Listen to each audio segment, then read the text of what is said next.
At the beginning of everything, we see the explanation of various well-known names among the mages. In this fantasy world, they are known as those who made history in the realm of magic. Their apprentices even had to study to understand their theories, and even those who didn't follow the path of magic studied their stories and achievements. These are figures who, for centuries, elevated the prestige of the empire's history itself. Thus, the people called them the heroes of the empire. We are then shown the library of Artemis Academy, which is under the command of the imperial family. In it, students study while someone comments that they are not heroes. Much less wise, since they didn't leave their mark on history on their own, being nothing more than useless, incompetent, and talentless individuals. There was only one person who worked hard to place those idiots in the position of great mages, suffering immensely to teach them. Silence permeates as the previous voice reflects calmly. We then see a special black-covered book that lets out a murmur along with a sigh, saying there's no use complaining. This small artifact pleads for anyone, even someone horrible, to pick it up. The only thing it remembers clearly is being hit by a truck in its previous life. Then, when it closed its eyes and opened them again, it found itself transformed into a magical book in another world. Not just any book, of course, but one containing vast magical knowledge. Everything was confusing at first, and it thought the situation unfair, but even so, it found something fun to do. We are then shown an image from the beginning, where it was present in the creation of all those wise figures, being the one responsible for shaping them. It then tells us it wasn't hard to create a great mage, since all they had to do was open it, and by reading, it would gain magical knowledge. We are shown a memory of the past where a young person summoned a massive three-headed serpent. The book, in thought, lets out a scream of fear at such a colossal problem. Quickly, the boy or girl, whose gender will not be explained, cast a fireball, thus completely disintegrating the creature charging toward them. Immediately afterward, with a nervous smile, they ask what their master thought and if they did it correctly. But the artifact quickly slaps their face with its pages, calling them an idiot, explaining they shouldn't direct magical energy so close to themselves, prompting the youngster to apologize. In the end, its theories and knowledge were highly complex, requiring repeated explanations to be understood. It could grasp them instinctively, which is why it called the children. It taught talentless beings. For thousands of years, it trained countless apprentices, but this also served as a stress relief. But now this artifact wonders why it is rotting away in such a place. It then explains that every time the previous owner dies, it has to go through another cycle. That's why our protagonist is in this place now. It's been more than 300 years since it last trained a mage, and now it just wants to train to relieve its stress. So our hero begins shouting loudly, begging someone to read it. As it shouts, someone walks past it, catching its curiosity. The boy, carrying a stack of books, reveals he is searching for something there. He then reveals that according to the librarian, what he's looking for is nearby. Our protagonist becomes confused since someone finally came to this place. Suddenly, it starts shouting, asking the boy to look in its direction. But it quickly falls silent, realizing it cannot be heard. Its voice can only be heard by someone who has fulfilled the contract or even made contact with it. There's no way a simple shout from it could reach the boy. But suddenly, that small hand pulls the book. The young man becomes curious as he just heard a sound from that spot. While staring at the book, he remains silent and observes. Our hero realizes now is not the time to be nervous, as it must stay calm and adjust its voice to sound at least presentable. He soon starts whispering to the young man, confusing and scaring him. The young man looks around, asking who it is and, more importantly, who is calling him. However, our protagonist tells him to look at his hands. Then he says his name is Grimoire, and that he is a legendary and magical book. The boy with glasses is completely astonished as he believed it was impossible for a notebook to talk, but our protagonist asks him to turn his cover. And if he is capable of doing so, he will receive a surprise. Soon the book starts flipping through its pages on its own, and several pages fly with the wind. It tells him that he will surpass even a lower mage, soon reaching the level of an average and superior one, and over time he will become a great wizard. The young man sits on the ground, asking what that vision in his mind was. The book reveals that it is a glimpse of the future, projected by a spell cast by itself. It explains that his magical talent, which is almost incomprehensible, will blossom thanks to the book, and that he will become a great mage remembered throughout history.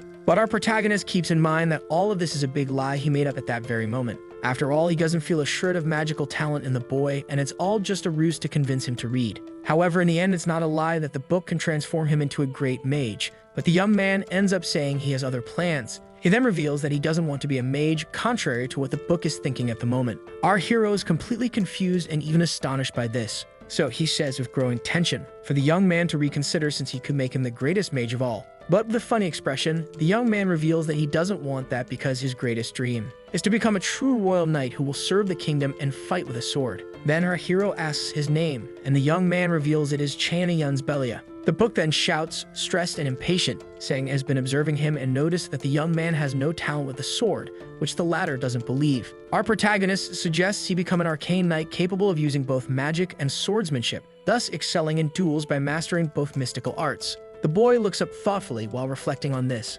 until he becomes excited and says it all sounds amazing, to which the book agrees. Then our protagonist asks him to open his cover, promising to transform him into a legendary arcane knight, to which the boy agrees. When he opens the book, a spell forms in the air while our protagonist thinks he has finally found someone. The boy with the glasses is completely amazed by the spell, which also frightens him. Suddenly, a golden symbol appears above the young man's head. Then the voice of the Grimoire announces that it is granting permission to instruct the bearer, thus granting him the bond to interact with and teach the young man until his death. Our protagonist reflects that his lonely 300-year wait has finally ended because his training is now active again after so long. Suddenly, he starts shouting in celebration, even a bit carelessly. The boy with glasses notices that the book's speech has changed slightly, likely due to emotion, until suddenly it shouts that it will finally escape the cursed shelf that imprisoned it for so long, which confuses the boy, who realizes he is being played for a fool. Then he says to the magical book that he has reconsidered and thinks he really doesn't want to learn magic. In fact, the young extra belongs to a family of knights and he doesn't want to be expelled from his family because of this, so he apologizes.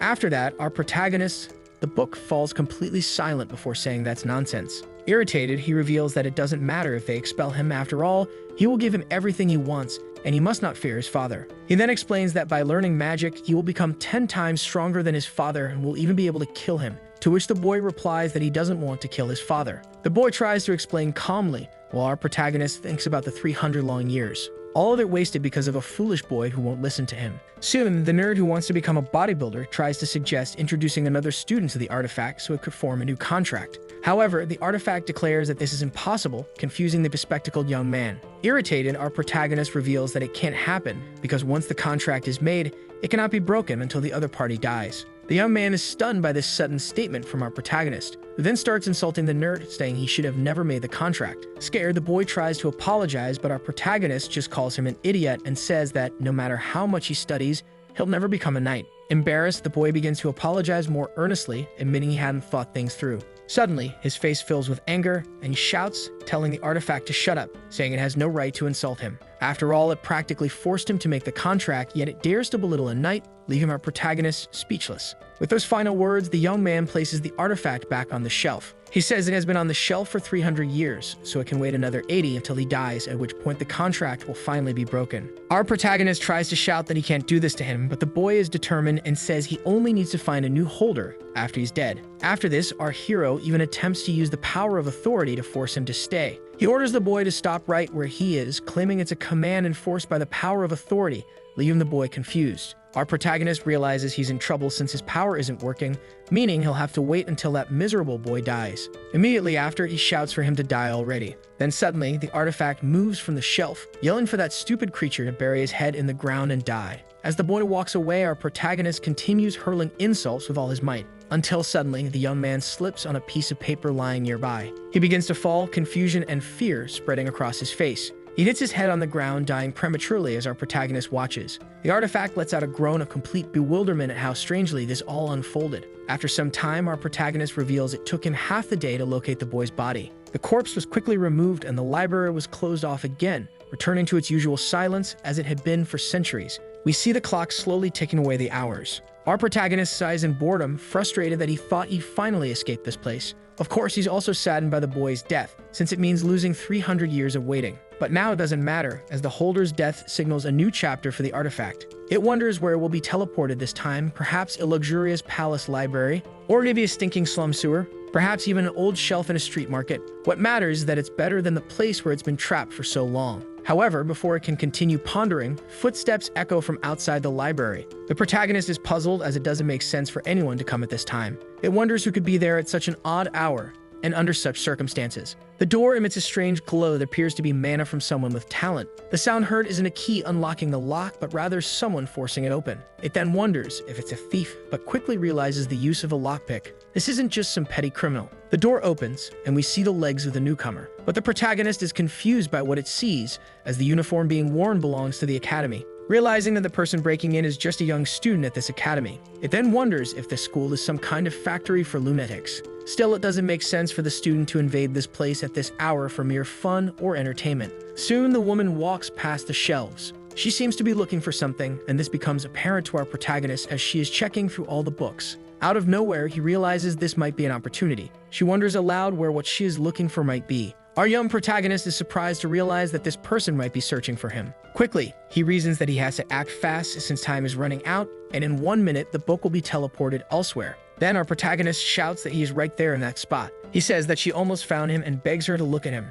His cries are excessive, and he keeps calling out to her while she has her back turned. Desperate, he can only keep shouting, but his words are inaudible to her. Until suddenly, one of his pleas manages to reach the young woman's understanding. It's the plea to read him. The girl notices the strange black-covered book. She looks startled as she turns toward it. Then, with a strong stomp on the ground, she moves with extreme force and confidence in her speed. Our old protagonist thinks this is a good sign as his voice finally reached the young girl. She runs toward him as he tells her she only needs to open the cover. And so the clock strikes midnight. It has been over 300 years since he has been in this Imperial Family Academy, precisely 109,561 days. The girl successfully forms the pact. For the first time in a single chapter, our protagonist has found a second bearer. The Knight's Veil continues to dominate the library. The girl, still tired, can only sigh after grabbing the book. Our protagonist reflects that this person is truly fascinating. After all, she managed to avoid the sight of all the guards outside and still went unnoticed by the magical surveillance devices. Then our dear book begins to emit a golden glow.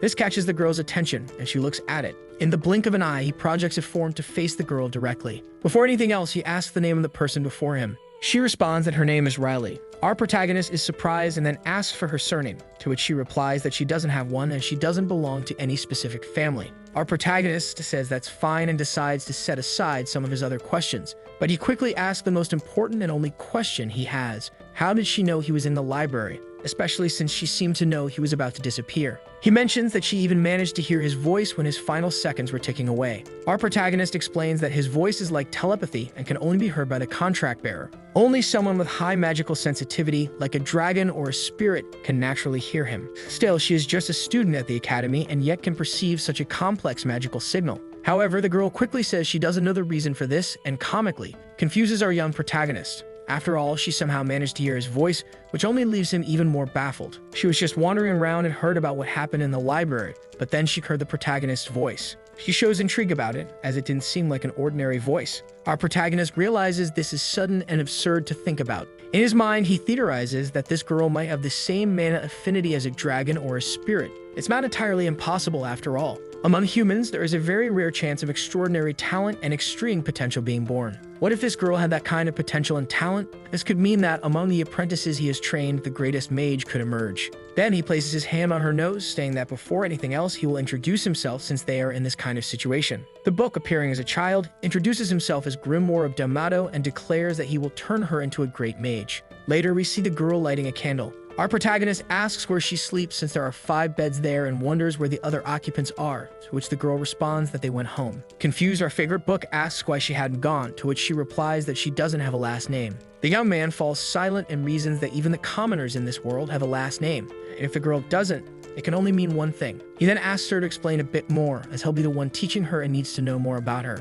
She goes on to explain that when she was old enough to distinguish things, she became a member of a thieves' guild and didn't even have a name. She was only called Tool No 2. She explains that the first one to join was No, a guy in a similar situation to hers, and to the people in the guild, they were nothing but tools. Life went on, and the girl lived each day following orders. But a thieves' guild is never a pleasant place once you've been there long enough. After a while, they started having ideas and looking at her differently. They made examples out of people, killing them to prevent resistance, but it no longer mattered. Those guys never learned. With little choice, she escaped from that guild. Our protagonist, with a mystical glimmer, states that the next step is quite obvious. After all, she ended up encountering a high-level mage along the way, and this sorcerer, recognizing her talent, placed her in the academy, which she confirms. The young man then thinks that since she came from a thieves' guild, it was easy for her to infiltrate the library so effortlessly. Our protagonist then asks if Riley has suffered any bullying at the academy, to which she replies yes, but it's manageable for now. After all, a friend named Michael ended up helping her, and our protagonist acknowledges this.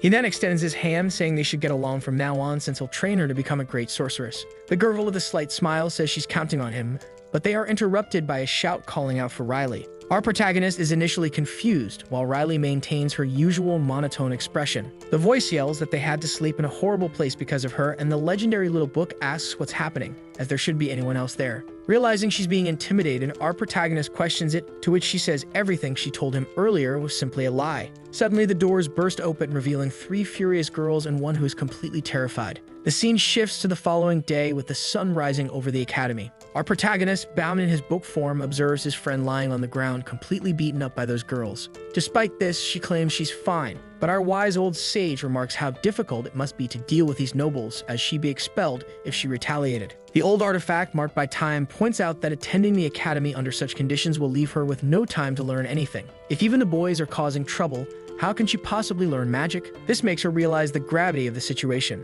The young girl gets up and asks what she should do, to which our protagonist offers her 2 options. She can either endure this life and learn magic from him in an extremely limited amount of time, or she can choose the simpler option, leave the academy. She begins to think about which is the better choice, but the youthful-looking book reveals there isn't a clear, better option. After all, an oppressed life with a guaranteed future at the academy is something everyone dreams of, but there's also a free life with an uncertain future outside. With this, he leaves the young blonde girl deep in thought, and Riley ultimately makes her final decision. A short time later, they both leave the academy where she used to study. The book notes that the withdrawal process takes less than 3 minutes, to which the girl replies that it's not surprising, as it's just filling out paperwork. She also confirms that she really is the only one who can see him, to which our protagonist explains that it's merely a physical form to communicate with the contractor. In the end, however, it's all disappointing, since the academy offers many privileges that the girl, in hindsight, didn't know about. Some of these include special artifacts as prizes from annual tournaments, in addition to potions with various special effects given to the top students. The blonde then asks why he is telling her this now when he could have said it long before she made her final decision. With a mischievous smile, our bound protagonist asks if she really wants to regret it now, to which she reveals that that's not the case. The girl then explains that the storage room is on the opposite side of the main gate, so they need to go back, which confuses our little book as he doesn't understand the plan. In her usual monotone tone, the young woman reveals that the original plan is simply to steal the artifacts and reagents in the academy. This confuses our protagonist, who doesn't initially understand her reasoning, but soon she explains that with the combined talent of her master's teachings, if she had stayed in Lutimis, the items would have eventually fallen into her hands. She opens a triumphant smile and finishes her explanation by saying it's not stealing, but claiming what is rightfully hers, though our protagonist knows it's wrong. Soon, they arrive at a darker location, where our protagonist asks how she finds these exits, and Riley responds that there's always a way. The two begin walking calmly while our protagonist looks upward. He soon notices that the path ahead is essentially a crossroads and asks if she knows which way to go, to which she responds no. Our young book then decides to teach her a basic technique. Since finding a known path is like a pathfinding magic, a girl explains she also learned this in Lutimis. Quickly, a blue aura starts to envelop her as her eyes close in deep concentration. Soon, a ball of energy forms in her hands as she whispers an inaudible incantation. The ball begins to pulse, emitting an extremely bright light that spreads across the area. Thus, the pathfinding magic is used to guide them to the correct direction. The bluish energy travels down both paths simultaneously. It reveals all the hidden traps and even spiked pits that were very well concealed. The girl then notices 3 traps on the left path, while the right path is a dead end, and she recommends going left. She asks what her book thinks, to which our protagonist responds that it's fine and stable, but something feels off. Since it's very common and predictable, it becomes highly suspicious. She shouldn't be confined by the rules imposed by fools because she's far superior, and they should try another method. Instead of casting a spell in just one direction, Riley can easily release the same energy in different directions, not limited to the paths. Quickly, a cluster of energy begins to envelop them.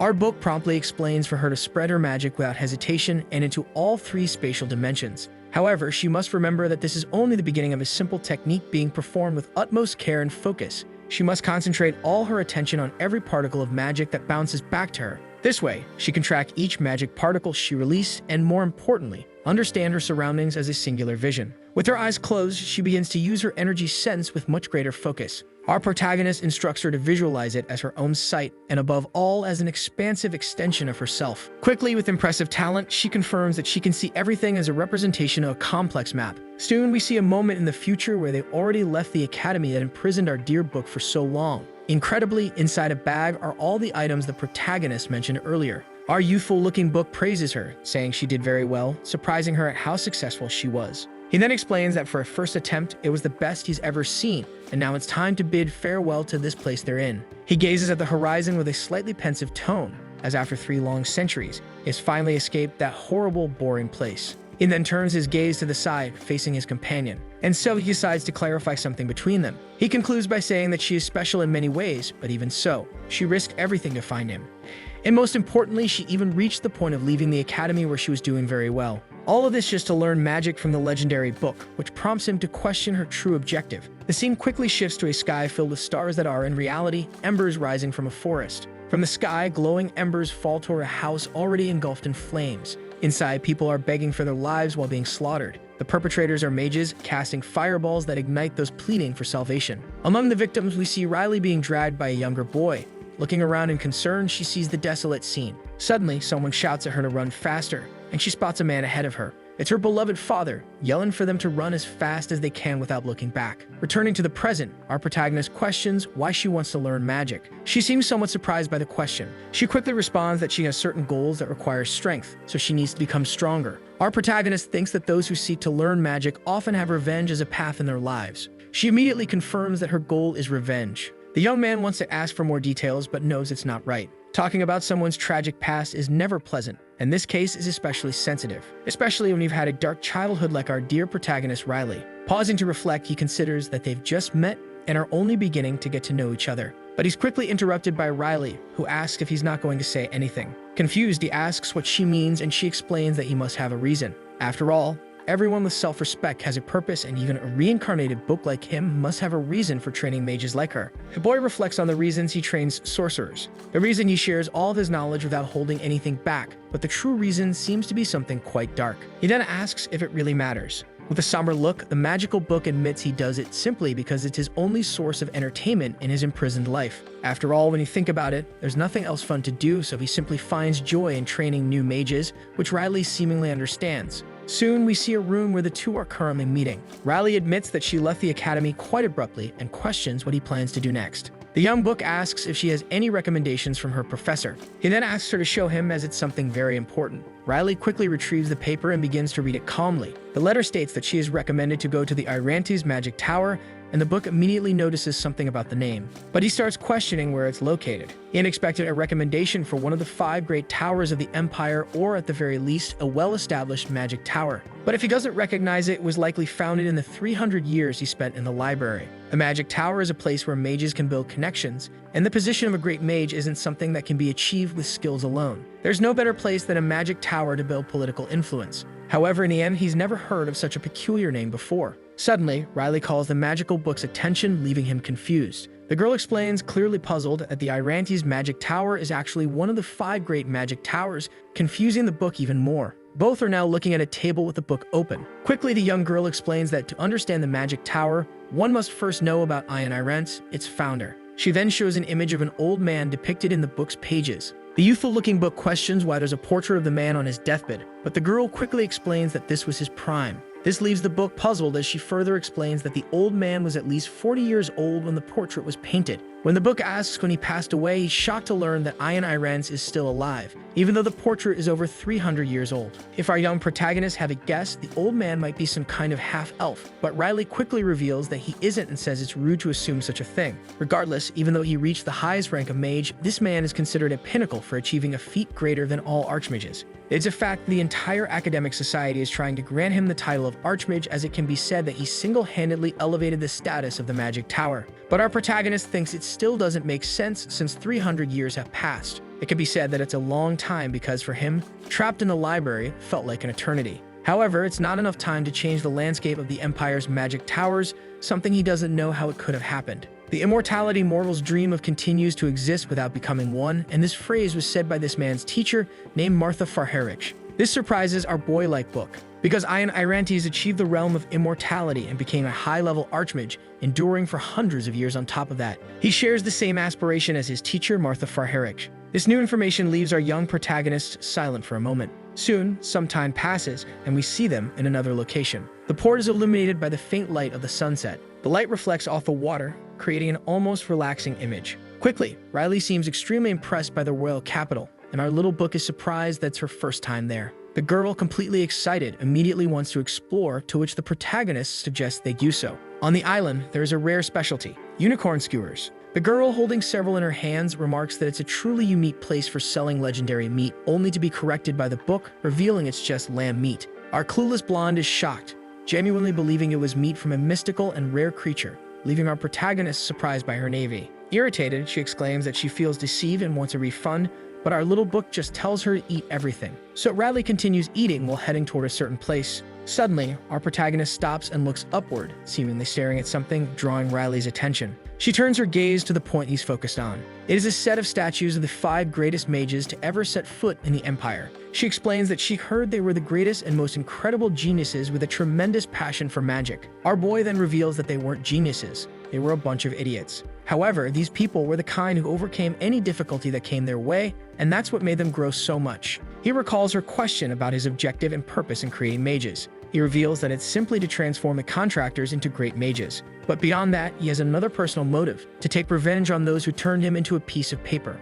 That's why his disciples face so many dangers and complicated situations. Martha even tried to create a resurrection ritual, but ultimately failed. However, as far as he remembers, his student up to the moment of her death had no disciples. Riley, confused, wonders if Ian Irantes lied about his story, which our protagonist confirms angrily. He then extends his fist to his companion, declaring that they will go to that tower, because he cannot forgive someone impersonating the disciple of his beloved student. With a calm smile, Riley says they will make a promise to each other. She will seek revenge on Ian Irantes, and in return, our protagonist will help with her personal revenge. With a satisfied smile, the protagonist simply thinks she's very young. But he soon adds his own part aloud, saying he will do his best. On that day, they made a vow that would carry them through their journey as a symbol of vengeance, marking the beginning of their path together. Suddenly, we see our protagonist in a flashback approximately 5 years after reincarnating as a Grimoire. He was stolen from a simple shop by a boy named Findel, who survived by wandering the slums. The boy then named him Grimoire, claiming it comes from the old term for grimoire.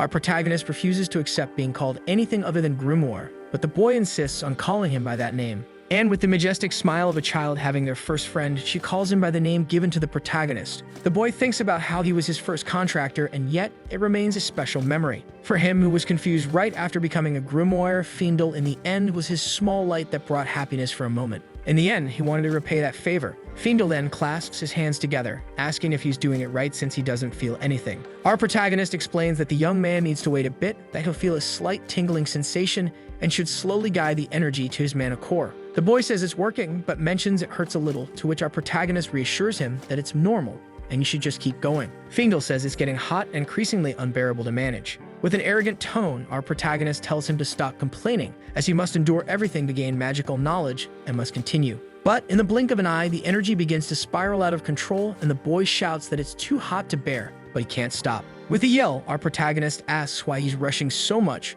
warning that if he continues, an accident might happen. But suddenly, his contractor's face explodes in an instant. The blood from the death of his small light splashes against his face. He stands silent, staring at the corpse of his first friend. All he can do is call his name, hoping he's still alive. The scene shifts to a carriage where our little book is currently seated. He's looking outside as neutral as ever. But soon, he calls out the name of his blonde companion sitting beside him. She looks at him, asking what's going on. Our protagonist glances sideways at the coachman, subtly signaling not to speak openly with others nearby. Since the bond authority was established, Riley and he share a certain level of mutual understanding. By adding a bit of vocalization through mana, it's possible to establish mental contact, also known as telepathy. In a flashback, the boy says no one would ever think of making unicorn skewers, to which Riley suggests making a bet, and they both agree. But our protagonist quickly notices something. He tells Riley not to even dream of doing something so outrageous, to which she confidently states she's already won the bet. She then questions why he hadn't taught her such a simple technique earlier, leaving him confused. He begins carefully crafting his response.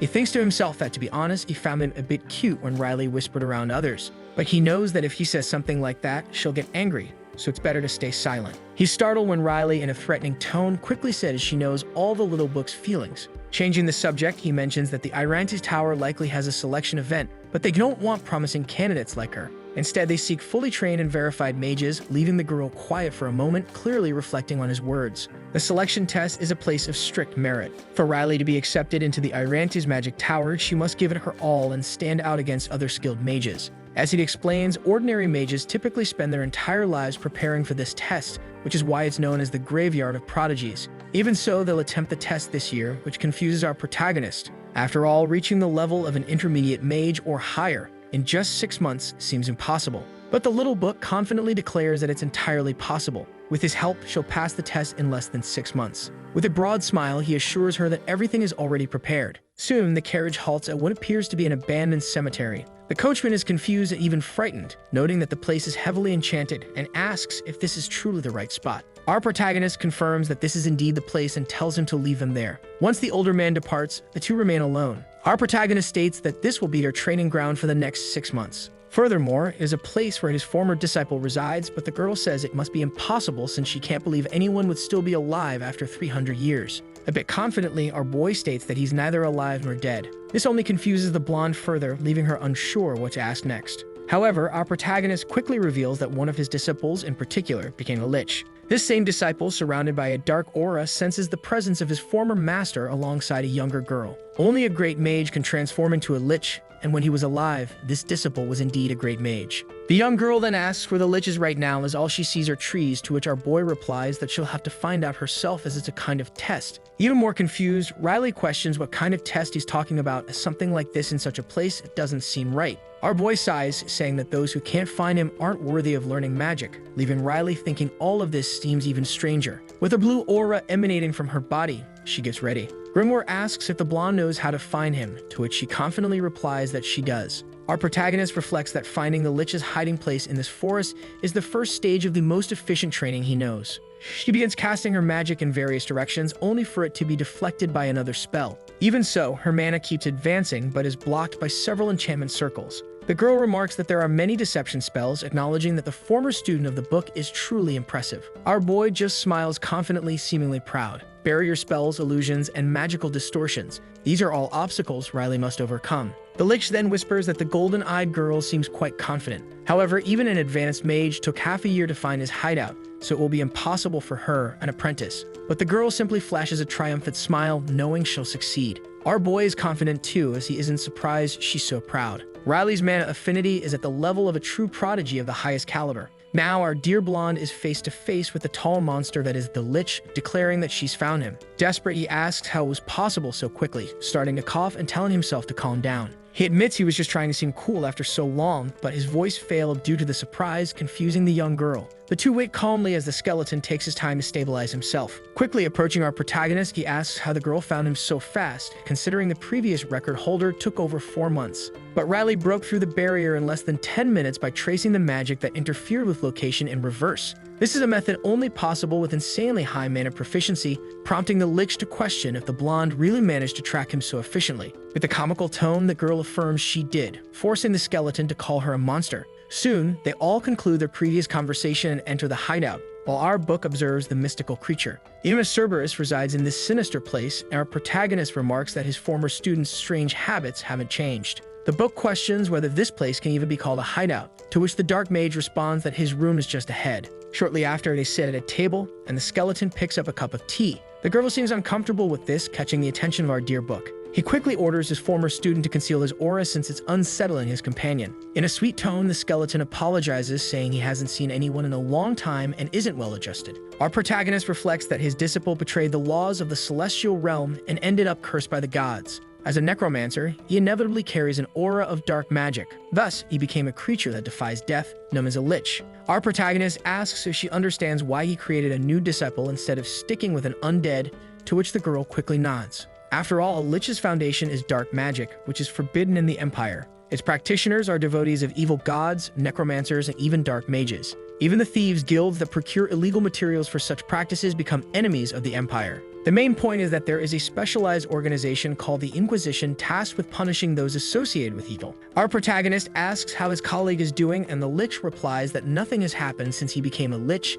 and that he has been there for at least 2,000 years. He mentions spending most of his time researching dark magic and dealing with adventurers who discovered his hideout about 5 years ago. Surprised, our protagonist asks if they really managed to invade, to which the lich humorously confirms. He adds that he doesn't know how they found the place, assuming it was luck, as they mistook it for a dungeon due to the aura. The adventurers attacked as soon as they saw him, leaving him no choice but to fight back. Our protagonist then points out that liquid is leaking through his bones. The bound book asks what happened to those people, and the skeleton admits that he turned them into his servants. He gestures and says they are right there at the moment. The skeleton introduces his servant Jeremy, who is also his personal right-hand man. However, as soon as they see him, both freeze in shock and realize something extremely important. Our protagonist shouts angrily, saying that Jeremy is a death knight, and he thought the person killed was just a common adventurer. The young book questions how a common adventurer could become a Death Knight, to which Riley quickly identifies the person. She reveals that the sword at Jeremy's waist with a golden lion on the hilt belongs to the leader of the Inquisition. She recalls hearing that the leader disappeared during a mission 5 years ago, and that they are still searching for his body, hoping to find him alive. Our protagonist becomes even more furious with his former student, while the skeleton claims he didn't know as he only fought adventurers who invaded his hideout. The protagonist reflects that liches typically have their minds slightly affected by dark magic. He used to visit the lich to check on his mental state and make adjustments, but over the past 300 years, those reins have loosened, prompting him to sigh heavily, realizing he'll need to make adjustments again. The skeleton clears his non-existent throat, noting that the disciple is still an apprentice yet managed to come here. He asks if there is a specific reason. Our protagonist asserts that this child is capable of handling his personal training, to which the skeleton wholeheartedly agrees. The book asks if the lich remembers the last disciple he brought, Marta Farhellic, and the undead quickly recalls. He learns that Marta is connected to those scoundrels. The skeleton deduces that there's an imposter pretending to be Marta's disciple and questions if the master truly plans to enter the Irantis magic tower to seek revenge. Our protagonist confirms with a slightly heavy tone. The dark mage questions the need for revenge by entering the Irantis magic tower. He suggests it would be simpler to go to another magic tower and maintain control, as places like the 5 great towers are overshadowed by Irantis. Our protagonist considers that this is undoubtedly the most straightforward and constructive approach. However, blushing slightly, he admits that slowly destroying them from within and doing it personally is much more fun. The skeleton trembles and remarks that this reason is quite peculiar, to which the protagonist retorts that his former student is the last person who should judge. Shortly after, the cloaked monster asks Riley if she is willing to follow her master's opinion despite the danger. With a comforting smile, she replies that she finds this method exciting and fun,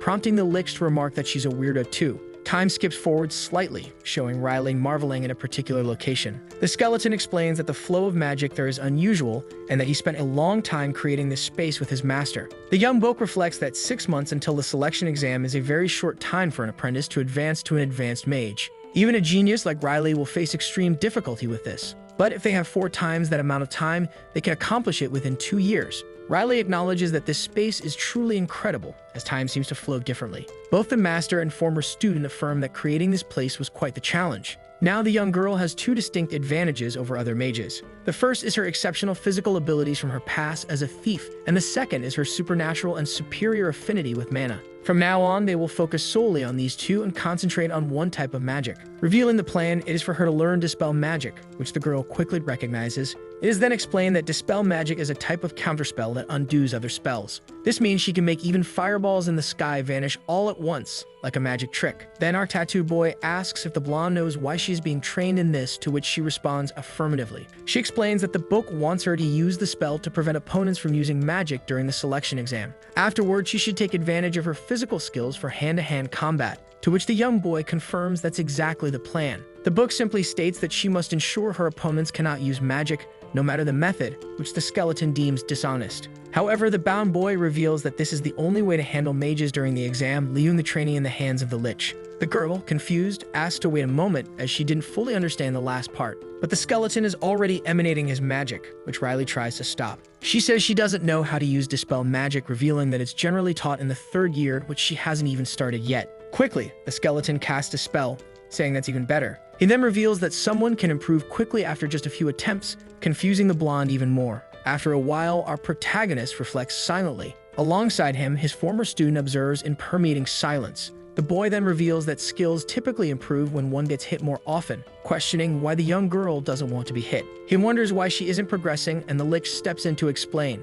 We then revisit a scene from their battle, in which the skeleton casts a spell at the girl. She remains silent, preparing for the spell, strategically positioning her leg. She quickly dodged the attack, which could have easily taken her down, and the skeleton explained that this was the reason. Our protagonist wonders if there's something wrong with his teaching method. It has been 3 days since he met his companion, and though it hasn't been long, he already knows her personality quite well. She has an extremely strong sense of pride and might be reluctant to reveal her weaknesses, as she has a strong aversion to failure. For members of the Thieves Guild, failing a mission is not an option, and he wonders if the psychological pressure accumulated since her childhood still affects her. Our boy keeps his eye on his companion and assumes that might be the reason. Or perhaps it's due to the fear of failing, leaving her with no choice but to flee uncontrollably. But the girl quickly breaks this assumption, saying it's none of that. Confused, she reveals that she only fled because she was afraid of getting hurt, which the skeleton also realizes might be the case. The boy then, with a carefree and comical smile, tells her to set those thoughts aside. Quickly, the book realizes what she doesn't know is the principle of the method. It is then explained that there are 3 methods: detecting the opponent's casting, diving into the source of the spell, and diving into the magical form. He realizes Riley doesn't know each detailed step to dispel, but he has good news for her. In his human form, the book tells her to think calmly, as he has already taught her what is needed. Afterward, the skeleton invokes his magic, and Grimoire concludes that she was distressed by the chance of getting hurt, but now Riley can think more clearly. The girl then approaches her fingers to the spell orb, lightly tapping it. Still uncertain, the blonde asks if she knows everything she needs to know, to which our protagonist replies affirmatively. Quickly, the young girl explains that all she's been taught is tracking combined with telepathy, and asks if she should apply both simultaneously. Our boy begins to explain, but she interrupts, saying she already understands and has no further questions. Speaking telepathically to the tattooed boy, she tells him she will find another way. Recalling the phrase from our boy about not following rules set by mediocre people, as she is an entity far superior to them, Riley steps forward again. She extends her hand, stating that she will try to carve her own path, just as she did when she was taught by the Grimoire. Closing her eyes, she recognizes that this is a mana circuit shaped like a labyrinth. She opens her eyes inside the world of magic. Quickly, she uses tracking to view the entire map of that complex spell. In her mind, she recalls navigating through labyrinths twice before, the underground passage of Artemis and the tricky path to the lich hideout. The book acknowledges this and instructs her to decipher the magical formulas one by one. She must do so discreetly to avoid detection, as others might undo the spell if they notice. This is essentially telepathy, used as a secret communication tool to achieve the result. Soon, the spell in the skeleton's hand shatters into thousands of magical fragments. With a confident smile, our protagonist congratulates her on succeeding. Trembling, she asks how many hours have passed, and he replies that 4 hours have elapsed. Sighing in relief, she assumes it's only been 1 hour in the real world, but the book corrects her, explaining it's the opposite. 4 hours passed in the outside world, while she battled this low manosphere for 16 hours. She exhales deeply as her legs begin to weaken. Realizing time flows faster than expected, Riley accepts this fact, and the book affirms that this is precisely how things will work. Quickly, Riley reassures him, stating that she's getting the hang of it and will move faster next time. Our boy smiles and accepts that this situation is indeed promising. We are told that time passed relentlessly. The seasons changed one by one at an incredible speed. Outside, people were already preparing for the autumn season. Riley continued training with the Death Knight to improve her physical strength further. Finally, September arrived with autumn, when the sun sets earlier. This is the time of year when the magical world pays closer attention. It's the moment when the selection exam season takes place. We then see our dear protagonist dismantling another spell. This time, even the skeleton is impressed. With a confident smile, Riley watches the shards of magic dissolve before her. Our protagonist announces that it was a flawless dispelling, and thus her 6 months of training, which felt like 2 years, have come to an end. With a slightly confident tone, he declares that at this rate she could even face a mid-level mage without issue, leaving her surprised. They decide to call it a day, and the skeleton thanks her for her effort, mentioning he'll ask Jeremy to prepare a delicious dinner. The master compliments his former student, who humbly says it was nothing until a piece of paper falls from his cloak. The boy remarks that with a bit more refinement in her offensive magic, Riley will become practically a perfect mid-level mage. But suddenly, Riley picks up the paper, and the young book questions what it is. It is revealed to be a world domination plan, with the first step being to create a Death Knight and synthesize a chimera capable of using magic. Both are shocked by the contents of the paper, and silence fills the room. They turn to face their companion, who stands quietly in a comical manner. The master asks if his former student truly plans to conquer the world while he was away, assuming the lich intends to ruin the continent. The skeleton shouts that he was indeed trying to do that, but only wanted to take a small city in the Far East and make it his kingdom. Our protagonist sighs and facepalms in disbelief at what he's hearing. The lich admits this was supposed to be his ambition, but the book worries that he might cause problems soon if not properly supervised. The mage scratches his head in a comedic tone, prompting the bound book to ask why he's reacting like that. Trying to appear innocent, the skeleton claims he hasn't caused any problems, provoking an exasperated shout from our protagonist. The moment the lich's plan for world domination was uncovered, an event occurred in the northern region of the empire. There, a girl dressed in black was walking through the snow. In the distance, some figures can be seen.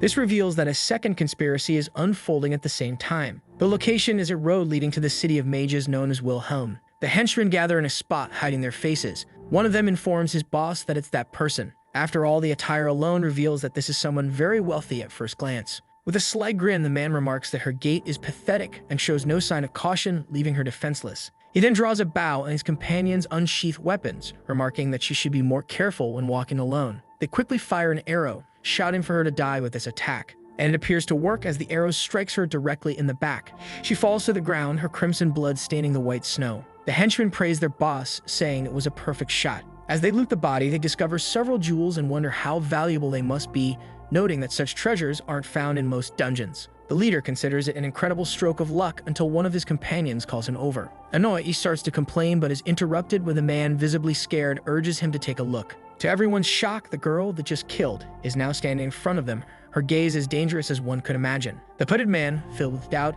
asks what on earth she could be. Everyone starts shouting that the treasure and body have vanished, drawing their leader's attention. He quickly realizes the person before them is no ordinary girl, but a mage. Panicked, he orders everyone to grab their swords and weapons to prepare for a fight. He insists they still have a chance since they outnumber her and can win. But the young girl only gives a sadistic, malevolent smile at their seemingly pathetic display. The gray-haired man mocks her as just a spoiled, elegant girl, but he is abruptly interrupted. An instant later, he's struck by a strange weapon directly to his arms, severing them on the spot. He begins groaning and gritting his teeth in pain. Suddenly, a blood-curdling scream escapes his mouth as he sees his hands trembling on the ground. The girl places her hand under the man's chin as he screams. With a macabre smile, she says that if you mess with a mage, you'll pay a steep price. Sometime later, an old man arrives at the scene. He observes the area and quickly deduces that this is the work of a mage who fought against bandits. He estimates the event occurred about 5 hours ago and remarks that this wasn't murder, but a one-sided massacre. The carriage driver asks what they should do, and the old man replies that they should ignore it and report it to the guards in the nearest city. Returning to the caravan, he assumes that as long as they remain there, they won't encounter any trouble, which the other agrees with. Inside the caravan, a familiar figure becomes visible. The old man looks ahead and recognizes the figure. It's Riley carrying our protagonist in her arms. The old man calls out to her and asks why she's visiting Wilhelm. She replies that she's there to take the entrance exam for the 5 great magic towers, leaving the old man visibly saddened. He laments that this is practically throwing her life away, especially after witnessing the earlier massacre, as the selection exams attract all kinds of mages. Among them are lunatics who seize the opportunity to kill, and she should at least have the skill to protect herself. He acknowledges that reaching the lower ranks at her young age is commendable, but insists she needs more training before attempting the exam. But the girl with a dry tone thanks him for the advice and then firmly states that she has already made her decision. With an even more somber tone, the old man falls silent. He closes his eyes, thinking that another promising candidate is likely to be a premature end this year. He lets out a deep sigh filled with pity for the blonde girl. Our protagonist wonders why this old man is meddling, and Riley is equally unsure. After some time, they finally arrive, and Riley can only think about how fascinating this place is, as it's her first time seeing such an advanced city. It is explained that this place is cold and snows year-round, and we can see modern houses adorned with flags hanging from the lampposts. Above them, there are also floating ships gliding across the sky. Suddenly, a commotion breaks out as the townsfolk ask what's happening. Soon, it is explained that it was Roy, the neighbor next door, who failed in one of his experiments. Our protagonist reflects that the appearance has changed, but the atmosphere remains the same. He then asks Riley if she has figured out the path. The young girl admits she has no idea, and our young book finds it frustrating since the city has changed so much that he doesn't recognize the way either. Meanwhile, from one of the alleys, someone watches the girl while our protagonist reveals that the examination administration building isn't on the map. Riley begins emanating her mana to try and find the path. A beam of energy travels through every possible route in the glossy city. It reveals 10 potential locations, all of which are relatively clean buildings with restricted public access. Our young book reflects that they should have followed the old man earlier, a sentiment Riley agrees with, realizing they should have endured his complaints. Our protagonist then notices how much has changed in the past 300 years, but doesn't realize they've caught someone's attention. A man approaches cautiously yet friendly, commenting that Riley seems new to the area. The book observes him, noting his bulky tunic, a common style in Wilhelm. More importantly, he notices a faint, vague energy surrounding the man, identifying him as a novice mage. The man explains that using magic to find the way is pointless, as the residual magical energy from experiments and research interferes directly with spells. The girl asks if there's another way to find the path, to which the older man presumes there might be. With a charming and seemingly innocent smile, he suggests that asking a friendly local for help could be an excellent option. Riley ponders what they should do, and our protagonist reveals that it's entirely up to her to decide. The blonde girl then states that they'll be in his care, prompting the man to ask where they want to go. She responds that they are heading to the Selection Exam Administration office. The man guides them along, saying he understands, and asks if she's taking the exam. She confirms that she is. After a lot of talking, Riley simply says she understands everything he has said. As they walk, and the man continues to chatter unnecessarily, the girl interrupts him politely, asking how long it will take. With a confident smile, he replies that they're headed to the Selection Exam Administration office, which is about 15 minutes away. But the girl clarifies that's not what she's asking. She then reveals a bit about the true identity of the man before her. She states that what she wants to know is about the spell he has been casting on her for a long time. The man's demeanor shifts to one of cold seriousness, like an assassin's. In a heavy tone, he asks when she started noticing it. The girl reveals that she realized it from the very beginning, and we are shown that her lips emit a faint pink glow. She explains that the man always emphasized certain parts of his sentences. She deduced that he was using a peculiar intonation to infuse his words with magic, a technique commonly known as enchanting. She asks if this isn't true, to which the man can only smile, finding her observation impressive. Riley knows that this man was using peculiar intonation to disguise an enchantment and cast a spell on her. She laughs openly at him. With tears in his eyes, he asks why she followed him even after knowing his ulterior motives toward her. The book understands that the spell being cast was related to paralysis. This is a relatively simple spell to learn, as it completely immobilizes a person. Victims are often sold as test subjects to dark mages or into the illegal slave market. This is quite common in this city, and the victims are usually young individuals like Riley. Yet there's a secret reason why they followed this man. Riley reveals that even though he's an adult, he won't be able to harm her in the slightest. Irritated, the man grits his teeth, letting out a faint laugh. He quickly realizes that the girl has grown arrogant after reaching the basic level of inferior mages, but he plans to teach her a painful lesson, saying that among lower-level mages, the difference in skill can be as vast as the gap between heaven and earth. Our protagonist, extremely excited, remarks that Riley is like the sky while he is the earth, leaving the girl in silence. However, she quickly ignores him, slightly irritating him,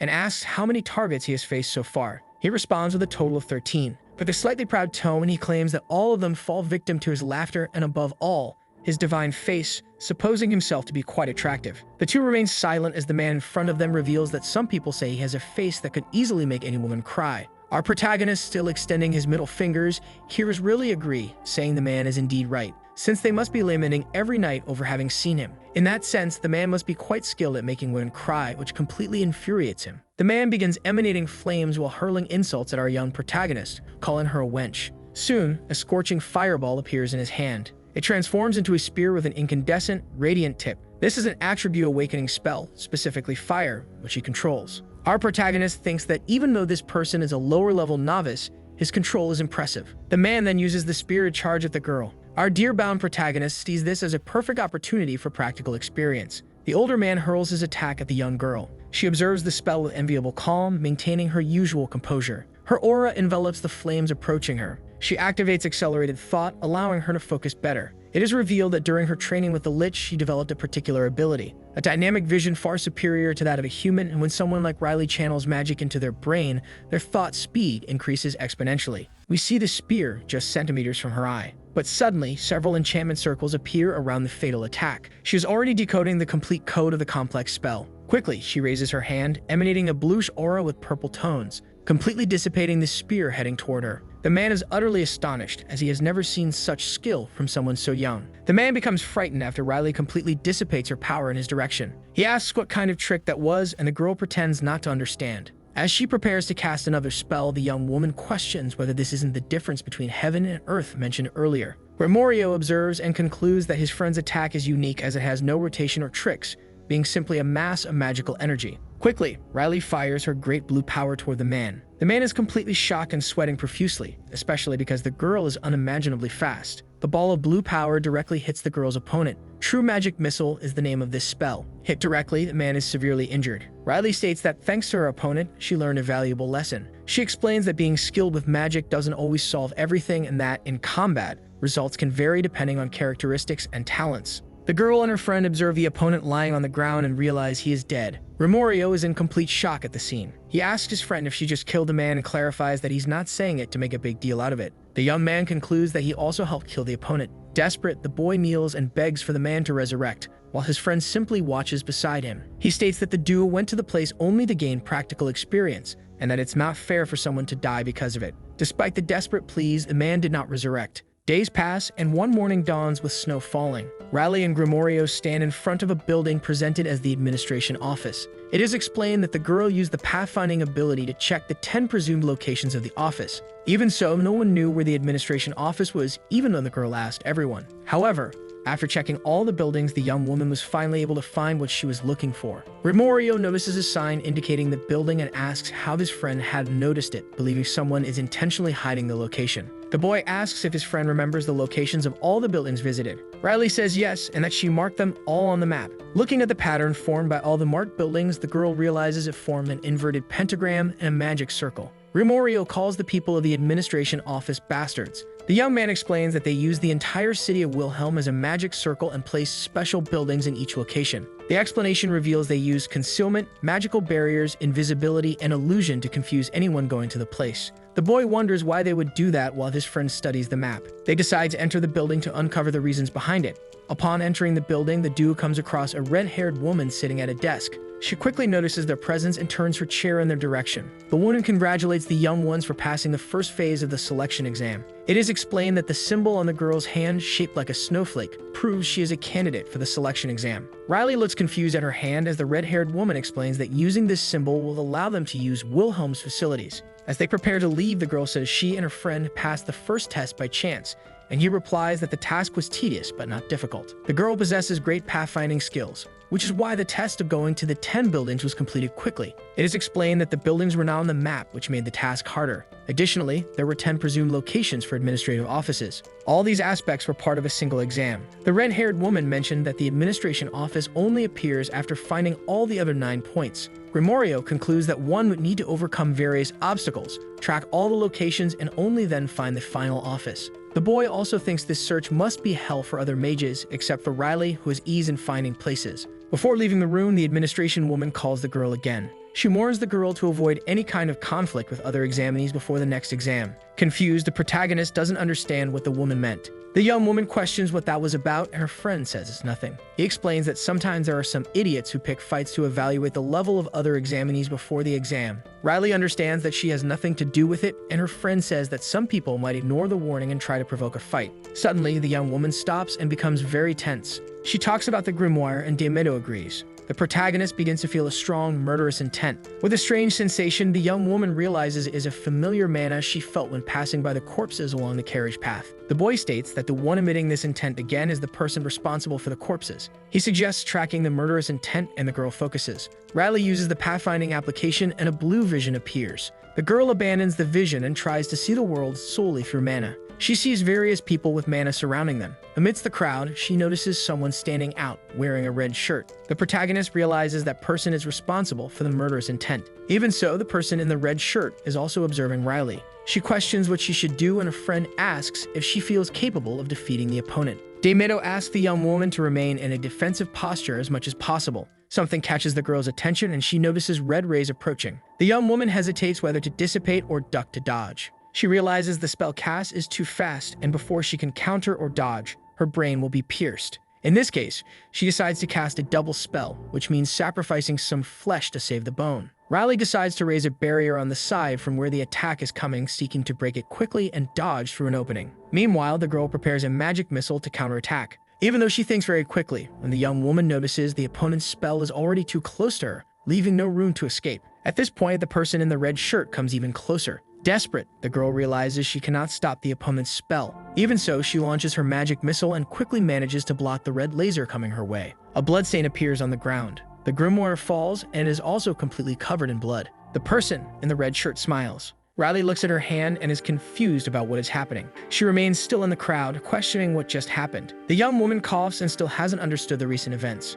Her opponent in the red shirt stands in front of her and explains that the recent battle only happened inside her mind. It is explained that this is called a mental battle, creating a simulation manifested in a state of extreme concentration. The explanation continues, stating it works by detecting the opponent, sensing murderous intent, and thinking about how to react. Riley concludes that everything she experienced was just an illusion, and the person in red remains standing in her direction. When the hood is removed, it is revealed that this person is a girl who asks the protagonist if she just saw her own death. An inverted pentagram is shown on the new girl's hand. Quickly, Grimoire realizes that she is a candidate for the selection exam and that she ignored the warning to avoid conflicts. The macabre scene experienced by Riley can only have been the work of a deranged assassin. The boy warns his friend to be careful with the new girl. He says the young woman seems like a cruel psychopath. Grimoire also states that no sane person would use magic as a murder weapon. Later, the girl in the red shirt appears eating at a table and asks if the food isn't tasty. Riley is in her presence and agrees that it is delicious. It is explained that they are in Wilhelm's best restaurant, while the protagonist enjoys the food and her friend looks very uncomfortable. The protagonist is surprised to hear that the opponent will pay for everything, and she explains that she is offering the meal because she was rude earlier. The blonde-haired girl's eyes sparkle. She warns Grimoire that she likes the new girl, but he continues to warn her not to get too close. The young woman says that people who offer food are never bad and continues enjoying the meal. Still eating, Riley says she only ate something bad in the lich's cave, and Grimoire says he would feel sad as he worked hard to cook for the girl. Rich also balanced all the nutrients and used rare ingredients to prepare the meal in the cave. Even so, the girl seems unsatisfied and asks what the point is, given that she doesn't have a good sense of taste for food. Grimoire ends the discussion and says there is something more important at that moment. The girl in red clothing introduces herself as Rebecca Duncan and says she can be called Becky. She states it is a pleasure to meet Riley. It is explained that she might be a crazy assassin, which is the real issue. With her stomach full, the protagonist thanks her for the meal, and Becky says there's no need to thank her. Rebecca's story is explained, revealing that she, at just 27 years old, has already become an intermediate mage and therefore came to Wilhelm to take the selection exam. Rebecca says there's no need to feel grateful for the food. She explains that everything there is free, bursting into a loud laugh. Riley feels confused and doesn't understand. The protagonist recalls her conversation with the administrator. Becky explains that by showing the emblem on her hand, some facilities are free. The restaurant is one of them, and the girl in red calls Riley knave. The girl shows a frustrated expression, and the other says she didn't mean to trick her. Grimoire gets irritated that his friend didn't understand the situation. Riley has a blank expression, which means she is quite annoyed. Rebecca asks if the girl has a place to stay, and Riley says she was planning to head to the next location on her list. Angrily, Becky says that's not good, and that the facilities have a big difference in quality, asking to see the map and the list. She points to a spot on the map and says that one is fine. The Celestial Whale Inn appears to be the best place to stay. The girl in red says she's staying there and praises it for being isolated, quiet, and having a very kind owner. Rebecca keeps talking about the place while Riley already seems tired of the conversation. Becky returns the map to the girl, now scribbled all over and marked with red ink. The protagonist asks if the new girl won't join them, and Becky replies that she will stay at someone else's house for a while. While the young woman looks at her scribbled map, the other girl watches. She asks if Riley also wants to stay in that house with her, and the young woman says no. The girl says she was just asking, while Grimoire looks confused. He claims to have vast experience spanning thousands of years. For that reason, he says Becky's statement was sincere. Even so, the young blonde doesn't understand why the other girl is so interested in her. Her friend says he doesn't know and can't understand the thoughts of a lunatic. He adds that if he had to guess, he thinks she's curious about how Riley, a novice, passed the first phase of the exam. The protagonist says her friend speaks well for someone who claimed not to know, and he states it was just a guess. She continues by saying there's a saying that birds of a feather flock together. Grimoire asks if the young woman is calling him crazy. While they converse, Becky approaches and tells Riley she should rest, saying she will meet her at the next exam. The boy doesn't like what he sees. He explains that anyone who smiles like that is a maniac.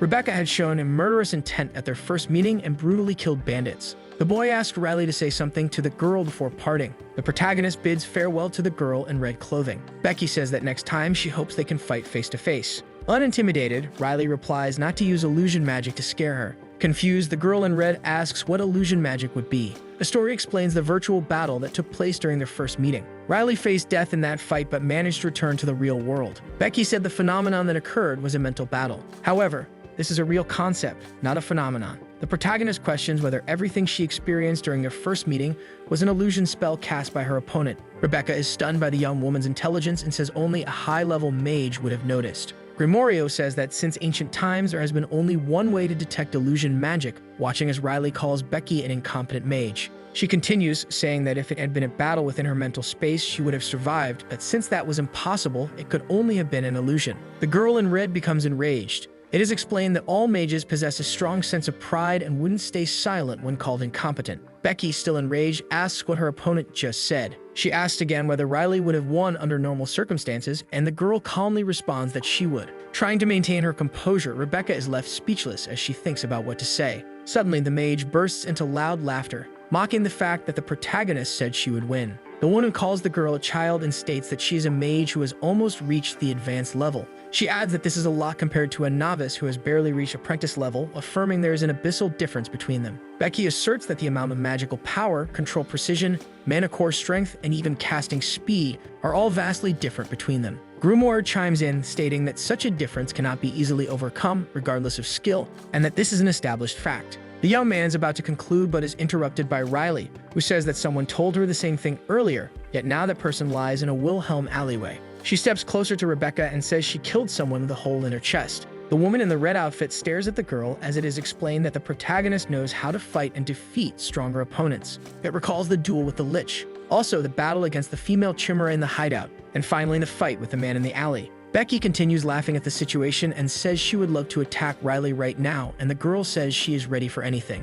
Rebecca tells the young woman to shut up and claims she knows her intentions but does not want to be disqualified for ignoring the administrator's warning. The protagonist says that's a lie and that Rebecca is backing down because she knows she would lose. Wanting to end the situation, the woman in red says it was all fun and that she has already met all kinds of crazies before. She bids farewell to Riley and tells the girl to take care until the exam. As she leaves, Becky keeps mocking, stating she had a lot of fun throughout the day. The blonde-haired girl realizes that it was, in fact, a clone. Grimoire agrees, saying the real body must be on the other side of Wilhelm. It is explained that a strange mana flow cannot exist in ordinary living beings, and that if Riley weren't so sensitive, it would have been impossible to notice. The protagonist says she now understands, and her friend asks what she means. She explains that she understands why Becky was interested in her. Riley states it was simply out of curiosity, and Rebecca must be wondering when she would realize it was a clone. The young woman says that while Rebecca waits to be discovered, the mana flow grows stronger for that reason. Grimoire asks why the opponent would do such a thing, and Riley says it's fun. She claims it's about enjoying the thrill of almost being discovered, and that's very entertaining. Her friend states it's a lunatic mentality, and for that reason, quite remarkable. A figure appears reading some papers under candlelight. The papers being observed are the profiles of those competing in the exam, and the person notes it's an unusual number of interesting candidates. He mentions seeing the list up to the second son of the Steamwood family and comments on how nostalgic it feels. A woman from the administration appears on a magical orb and orders the man to leave his memories behind and turn to the next page. Curious, the man decides to flip through, believing the best is yet to come. Quickly, he scans the next profile. The man comes across Riley's file, noting she hails from Renelmus Academy. It is explained that she is a new student eager to take the test as quickly as possible, something typical of those from Renelmus. The administrator asks if the man knows how long it took the protagonist to pass the first test. Arrogantly, he asserts the young woman likely didn't pass and probably wandered around Wilhelm for nearly 3 months. Foiling his assumption, the red-haired woman explains otherwise. She reveals that the young woman arrived in Wilhelm early in the afternoon and took less than half a day to locate the administration office, leaving the man deep in thought. Suddenly, the man grabs Duncan's file and says the previous record was his, taking 4 hours to arrive even with the help of 20 clones. The average time for successful candidates to complete the first test is roughly a week. Even Garon and Edward von Theobald, an expert-level student, took a full day to complete the exam. Reflectively, the bespectacled man concludes that Riley holds the first-place record for reaching the administration building the fastest. The administrator woman confirms this and remarks that there will be many interesting things to see this year. There is 1 week left until the second selection test. The students are instructed to rest before the next combat test. Riley agrees to rest, while her friend states that they have been running non-stop until now. With the test approaching, Riley started to adopt a more relaxed lifestyle. She began waking up late in the morning and having breakfast, taking a nap before lunch, and dining in a more leisurely way. 3 days passed. The girl says she is bored. Riley is tired of resting. Grimoire suggests they go for a walk, and the girl agrees. The protagonist gets ready to go out, and her friend comments that she looks very beautiful. She says she bought expensive clothes but still has money left, while her friend remarks that she is still using what she received from Renelmus. Something catches the young woman's attention. It's the Central Library of Arcadia, and the young man explains is a building that has existed for hundreds of years. The boy continues, saying it's probably the second largest after Lutmos and the place with the highest number of stored magical books. Enchanted, Riley asks if she could go inside, while her friend remains unconvinced. Trying to persuade him, the girl says there is nothing else to do and that she can access the library as a selection candidate. Exploring Arcadia would be a highly beneficial experience due to the high level of rare magical books. Even so, the friend remains unconvinced. The boy says he was trapped in the place for 300 years alongside countless cursed books. Several books are shown. Riley suggests that her friend enters as he can't avoid the library forever. The boy agrees, recognizing that in the land they live in, books are necessary for acquiring knowledge. He realizes he can't avoid the library forever and needs to overcome this trauma. Convinced, the boy closes his eyes and decides to enter the place. Grimoire states that if it doesn't work, he will leave for good. The two walk toward the building and something catches the girl's attention. She is mesmerized by the beauty of the place. Her friend remarks that the place doesn't have the feeling of cramped books and that the ceiling is a cheap imitation of Hogwarts, while the girl asks what Hogwarts is. Riley says she received a platinum access card, and Grimoire explains that it's the highest rank and allows them to go anywhere. Upon hearing this, the girl is ecstatic and says they already have a destination in mind. The duo heads to the restricted area with forbidden books. The boy says this section contains the books that truly matter. He suggests she grab a lamp since the place isn't very well lit. The girl notices a spot with more light. The two decide to head to that spot. Then they realize someone is already sitting there, reading a book in that part of the library. At that moment, the duo approaches. Noticing their presence, the man reading the book turns around and faces the two. He asks how they reached that place. Riley shows the mark on her hand, leaving the man confused. The man states that it's impressive that the girl passed the first test even with a horrible spell. Grimoire recognizes the man. He recalls the time the protagonist encountered the old man when she arrived for the exam. At the time, the man stated it would be suicide for the young woman due to the massacre that occurred earlier. The girl continues showing her emblem on her hand. The old man suggests the young woman give up. She asks how, and the man states that the exam will be more brutal than she imagines. Continuing the explanation, the man says that only a mage with decades of real combat experience could possibly pass. Riley doesn't respond, and a heavy silence fills the room. After a few seconds of silence, the young woman thanks him for his concern but states that she has already made her decision.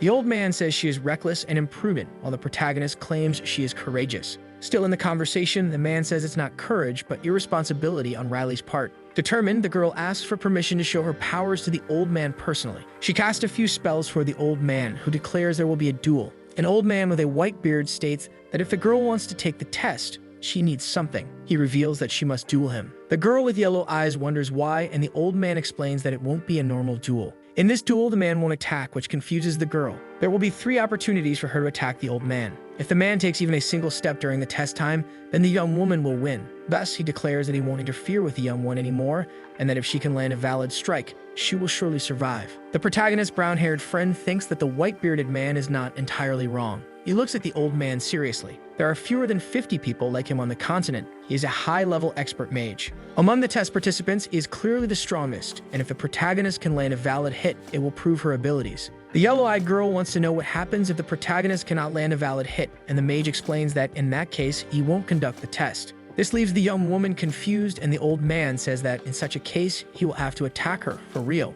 Surprised, the brown-haired boy reminds him that he just said he wouldn't attack. The old man reveals that he won't kill her, only break her legs so she can no longer take the exam. The 2 friends conclude that this person is not normal. Calmly, the mage asks why the protagonist has such a grim expression, and she responds that it's because her pride is hurt. Ironically, the old man asks if she wants to fight on equal terms, and surprisingly, the young woman says yes. The man sighs at the nonsense he just heard. Suddenly, he remembers something. Speaking to the yellow-eyed girl, he asks her to fetch the book in his bag. Obeying, the girl holds up a green-covered book titled 100 Great Figures Who Shaped the Modern Empire. The mage takes the book from her hand, and the protagonist's friend asks why the old man is doing this. Flipping through the pages, he replies that it's a very good book that doesn't distort history. He then hands the book to the protagonist and orders her to read it. Her friend asks why he is recommending this book and suggests they look at 67, Garon Edward von Theobald. Garon Theobald was a commander of the magical unit on the Western Front and is known for holding off hundreds of demons alone. This event became known as the Battle of the Hauspart Mountains,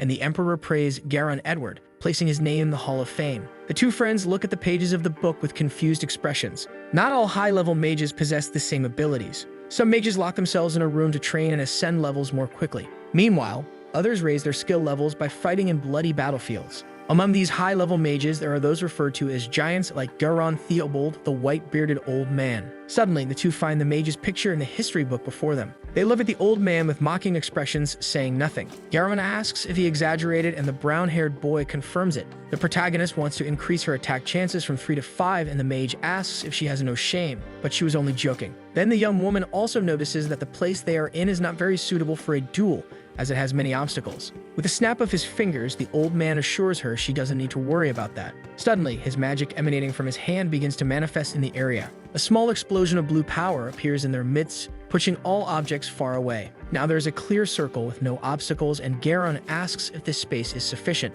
During the duel, the yellow-eyed girl won't need to worry about breaking facilities with her magic, as the old man has created a protective barrier. She asks what will happen if something leaks out, but it will be fine, as platinum-level facilities are treated against magic. So with that assurance, her friend declares that Riley can attack. They will see if Riley's attacks are effective against a high-level mage, and the girl declares that they are going to crush the old man's nose. This is a great opportunity to test it safely. If she cannot land a valid hit, her legs will be broken, but she is not that weak. Young mages who reach low-level rank before their 20s are called geniuses. All mages experience 2 awakenings in their lives. The first occurs at the age of 10, when they instinctively comprehend magic, mana, and the arcane and are called apprentices. The second awakening happens in adulthood. The so-called attribute seed lies dormant and blossoms, granting them unique attributes, allowing for more sophisticated and powerful magic. Once mages become accustomed to the mana assigned to their attribute, they surpass the apprentice rank and ascend to the low level. This is why adult mages' abilities grow exponentially. They also grow stronger as they age.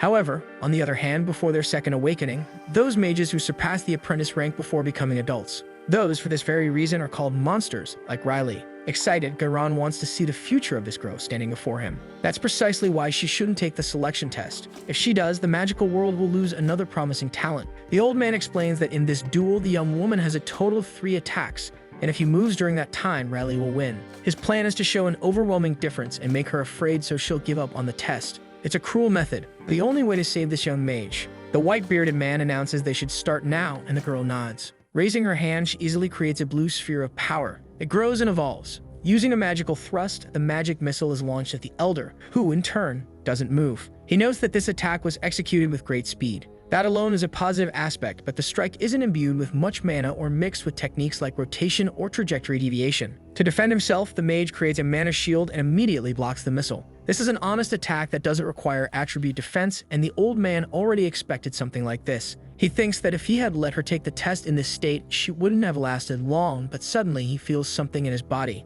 Could it be paralysis? Garan knows that what he feels is magic the terror one typically experiences in the face of death. Provoking him, Riley looks at her opponent, who wonders what she just did. Many times, Garan had felt the fine line between life and death on the battlefield. Now he feels the same tension as before, even though it's coming from a low-level girl. While defending against the attacks, the old man wonders what the problem could be. Suddenly, his concern grows when he notices that his mana shield is disappearing. He thinks this technique might be meant to dispel his protection. A green magic disc appears behind him. The old man wants to use it to bolster his attack. The disc rises and launches a green crystal to shatter the magic missile. Riley is caught off guard by the mage's defense. Her powerful missile ends up in pieces on the ground. The brown-haired boy notices that the old man detected the attack and intercepted the magic before the shield could dissipate. Garan suddenly considers a possibility. Could this entire plan be intentional? The young woman made a frontal and direct attack. He questions whether it was meant to lower his guard. It seems the girl's confidence doesn't stem solely from youthful arrogance, and the mage realizes he must keep an eye on her. Raising her hand again, the mage summons another blue energy sphere. Suddenly, her wide eyes open. The girl's attack launches the magic sphere toward all the Elder's protective shields, catching him by surprise. He in turn raises his staff, deflecting the force of the blue ball. Once again, his power manages to break the missile into small fragments.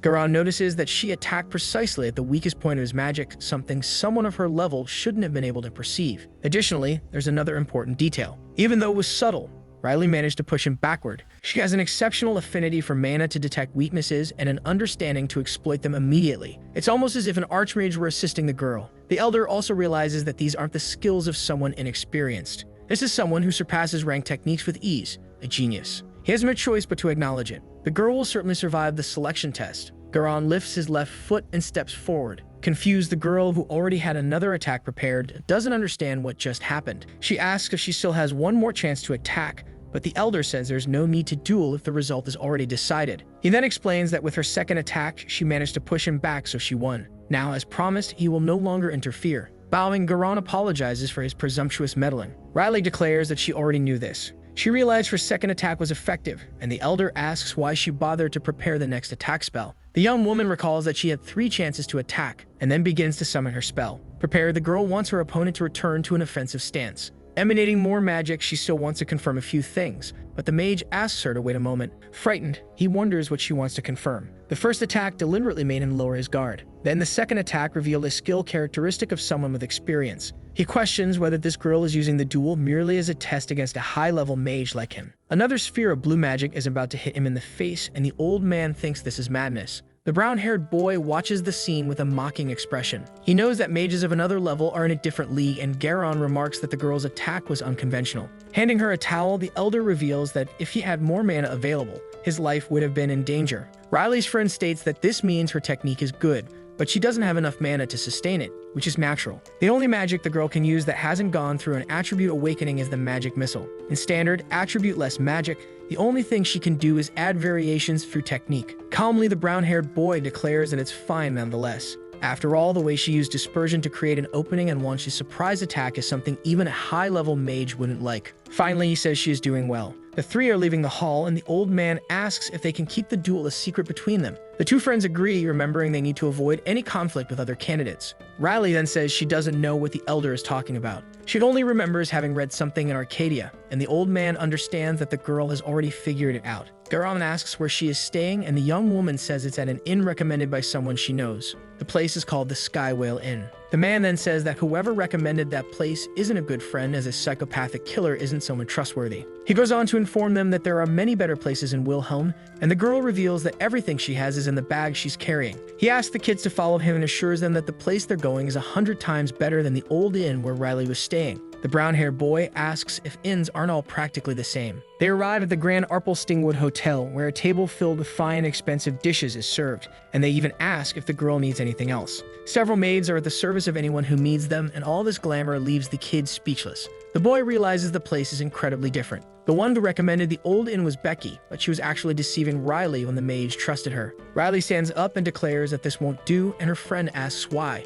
Indignant, the young woman thinks about finding the woman and beating her up. Her friend considers this, thinking they were also at fault for believing her. But even so, Riley feels justified. Tomorrow, she can take revenge during the selection test. Suddenly, the girl considers this possibility and becomes excited about it. The elder doesn't understand anything happening between the two, as they are communicating through their thoughts. He asks what Riley is doing, and she responds that she just feels a bit stiff. Garon asks if they've met Rebecca Duncan. The protagonist notices that he knows the woman, and the mage says it would be strange not to have met her. The old man then recalls what he told the girl in the carriage about people who see the selection test as a real battlefield. Rebecca is precisely that type of mage. Last year, she was disqualified for excessive deaths during the process, and the year before, she killed the test administrator. Most of the time, she suppresses her madness, but once a year, she unleashes her impulses during the test. The brown-haired boy floats and remarks that she isn't called the killing maniac for nothing. Curious, the mage asks why the 5 magic towers don't do anything about her. If she's so dangerous, they could just block her at the registration stage. Her friend approaches and explains that the towers have a simple reason for this. They want to use her as a testing mechanism. He explains that encountering a killing maniac like Rebecca Duncan during the test, if you question what she will do at this moment should it happen. The 3 arrive at a location indicated by the magic circle, and the backs of the mage's hands glow. The place is the second testing site, and the young man notices that the exterior looks exactly like the administration office of the selection test. As they approach, the elderly man tells them they must enter. He touches the door with his hand, and pink magic emanates from it. The doors open, and a powerful magical circle creates an intense wind for everyone. Riley begins to talk about the event taking place, but her friend is suspicious. He looks at the mage with one eyebrow raised. From the center of the magic, a square figure emerges. This is a phenomenon Garon has experienced thousands of times. Then the 3 vanish from the location, leaving only magical traces behind. This is the power of teleportation. The girl starts to open her eyes after the magical journey. Now they find themselves in a hall filled with people. The young man with brown hair notices that the place is extremely luxurious and resembles the interior of the Imperial Palace. They observe the objects around them and wonder if they are truly in the Imperial Palace. However, this is not the Imperial Palace they are familiar with. The structure is entirely different from the Grand Hall of the Rhea Empire. The interior is quite old, and the floor already shows cracks. Confidently, Riley realizes that this is a ruin. Ruins are places where artifacts, treasures, and grimoires lie dormant. Normally, these ruins are heavily protected by traps and guardians. This makes these dungeons the most challenging to invade and conquer. Apparently, choosing such a dangerous location for the test was to be expected. The girl notices that Sir Garon Theobald has disappeared. However, her brown-haired friend points to the middle of the crowd and indicates that he is right there. Without wasting time, the girl is already trying to reach the mage, but someone approaches the duo. Rebecca arrives, pushing the young girl playfully. She pretends to be surprised to meet the children again, while Riley is completely serious. Shaking the mage's hand, Becky asks how she has been and if she enjoyed her time on the Sky Whale, but the girl replies that she did not. The psychopath questions whether the hotel was not as good as they expected. The 2 friends hold back their anger to avoid attacking her prematurely. First, Riley explains that she did not go to that inn. Then she says she simply didn't stay at that hotel and spent 3 pleasant days at Stingwood. Her friend knows this is a lie, as they only spent 2 days there after being deceived by Becky, but the girl wouldn't reveal that. Someone calls everyone's attention to look at a specific spot. All the examiners carry a star with them and greet the candidates. They say they will guide them through the second test, and Rebecca seems furious. Looking at Riley with a psychotic glare, she says she will make her regret the daring challenge from last time, but the young girl is confident she can defeat her. Irritated, the woman steps away and says they should wait and see, but the dark-haired boy doesn't understand how she always promises to resolve things later. One of the administrators with red hair indicates that this phase requires groups of 3 to compete against other groups. These group members will be assigned by the administration, and the competitors will need to cooperate on site. They will need to navigate the gates of the test. A woman wearing glasses approaches their team. They are given 30 minutes to familiarize themselves with their team, and the girl with glasses with Riley, her friend, and Becky. The maniac mage laments being on the same team as her enemy, who in turn says their fight will have to wait. Smiling, the girl feels satisfied to be on Rebecca's team, and the dark-haired boy thinks this must be a dream for her. Even though she's on the same team as a killing maniac, she feels good about Rebecca's misfortune. Becky seems like an uncontrollable mage and could cause many problems, but she wouldn't attack the protagonist during the test. The administrator asks if anyone has any questions. At this, the psychopath claims to have a question, and the red-haired woman addresses her. Becky asks what happens if team members fight among themselves and is advised to adjust her behavior for things to go smoothly. The mage says that wasn't her question. She wants to know what happens if they simply cast spells at each other. Knowing Rebecca, the supervisor just laughs at the question. Garon also observes her strange request. The brown-haired boy realizes that now the situation has taken a turn for the worse. The administrator says that the team competition is a testing method that evaluates mutual cooperation. Therefore, if someone from the team dies, everyone will be disqualified. Upon hearing that, Rebecca lets out a scream, saying it was absurd. All the other mages are discussing the same topic. Hearing the murmurs, the administrator asks everyone to be quiet, and they all look at her. Grimoire comments that with the aura of a high-level mage, silencing dozens of people was nothing. She then says that they may have received good treatment for being mages after all, they were invaluable. No one would dare to say anything, no matter how much trouble it caused. As a result, their character became distorted, their personalities destructive, and their social skills deteriorated. But that will no longer be allowed. To enter the magic tower, they must act not as individuals, but as group members. That is why the second test is a team competition, to see how they cooperate with people they are meeting for the first time. She concludes by saying that if they are not prepared, they should give up. Rebecca says she hates it. Then she grabs Riley's hand and says that even though she doesn't want to do it, they must do their best. The Grimoire comments that for her to hold her anger like that, it was because she really wanted to pass. He thought she would go crazy, but she held back. Thinking about it, Becky was reluctant to be eliminated even during her first encounter. And he comments that she wasn't just a psychopath who enjoyed killing, but it could also be an act. At the back of the hall, a girl tries to get everyone's attention. Rebecca comments that they can't hear anything, and the girl comes closer. She says she likes ancient magic, stumbling over her words, and is interrupted by the girl asking her name. Olivia introduces herself and says she is from the Arcane School of Flames. Shouting, the girl calls the school a bunch of idiots who like ancient magic and asks why she is without her group. Ancient magic was a system used in the past and is rarely practiced. It is traditional and outdated. Grimoire comments that those who learn this magic are idiots chasing a romanticized notion of history and fairy tales. The people who indulge in such nonsense are called myth chasers and are treated as such. But he thought they had disappeared 300 years ago. The Grimoire then comments that they have an illusionist assassin with anger issues and an antisocial ancient magic fanatic. Riley was in a fantastic team. Garon calls for the girl and asks how she was doing, as some people feel nauseous after teleportation. Riley says she was fine and asks if he got a good team. The man states he was satisfied since they are all high-quality mages, and the Grimoire comments that he was jealous. Then he asks about her team and is interrupted by Rebecca's complaints about Olivia, who mentions she keeps her distance because of the noise. The man asks whether it would be luck or misfortune to have Rebecca Duncan and an ancient magic mage on the same team. Grimoire agrees that regardless of reputation, Becky was really strong. The problem is they don't know what she will do once the test begins. They must constantly watch their backs. As for Olivia, it was hard to expect anything from ancient magic, so the only ones to trust are Riley and Rebecca. While they fight as a trio, they effectively only have 2 members, and the boy comments that it feels hopeless. The Grimoire continues, saying that they chose this selection test, so they must endure it with resilience and determination. It's not just their team that's dissatisfied, everyone is asking the same thing, so they must find strength in their companions. As a unit and as a team, that is the essence of the second test. Rebecca is still yelling at Olivia, so expecting teamwork from such people was irrational. Garon says goodbye to the girl, saying he is glad she isn't nervous despite his concerns, and she thanks him. Then he simply leaves. Riley realizes that they are now competitors. Grimoire is not worried.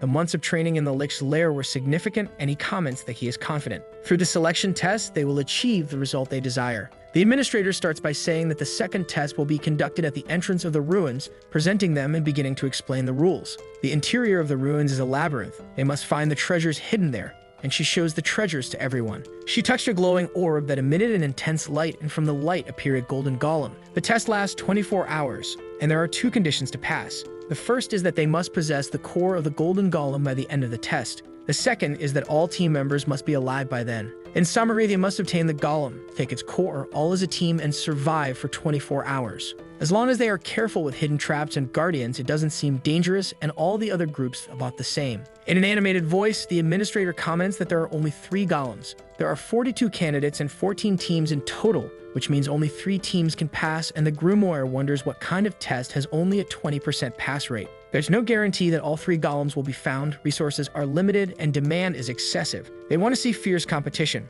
Riley comments to her friend that this is cruel, and he says the 5 great towers encourage competition among mages. To put it nicely, it's meritocracy, but frankly, he says they just enjoy pitting one against another. The warden continues, stating that the most dangerous is the Chimera, a creature designed solely for destruction and killing. The Grimoire comments that the creature seems familiar. The administrator states that some may already know it. 5 years ago, there was an incident where a lich invaded the Eastern Empire, and she mentions that these are the same chimeras, and the Grimoire recalls the skeleton. She goes on to say that upon passing through the gate, the team will be transported to a random location, and that passing the test will not be easy. But they will enjoy the glory of the 5 great magical towers. And so the second test begins. The Grimoire knows it has become the brains behind everything and comments on the palace's size. It says they feel like dwarves visiting a giant's palace, but they are interrupted by a noise, something coming their way. When everyone looks, it's a giant man with chains all over his body carrying a sword. Riley asks if they mention anything about that, and her friend replies that they talked about obstacles. But that statue wasn't something they authorized for battle. The girl then comments that they were supposed to enter, find the golden golem, and avoid those monsters, and the Grimoire agrees, stating that this area was a red zone. Its instincts were screaming not to touch the statue, as it would take at least 3 Theobalds to even attempt it. And it wonders who in their right mind would provoke that thing when the mage from their team calls out to Riley. With her eyes shining, she says they should fight that monster. The Grimoire shouts for them to hold her back. Following its plea, a girl grabs Becky's arm, who protests, saying she'll never get another chance like this. Turning to Olivia, she asks for help while the girl screams to be let go. Riley comments that they don't even know how strong it is, and the girl says they should find out by fighting. She adds that if they advance recklessly, everyone will die and gain nothing, and the girl, smiling, says they'll gain excitement. The girl asks if she wasn't going to thank him, and after thanking him, asks if she wanted to ruin the moment.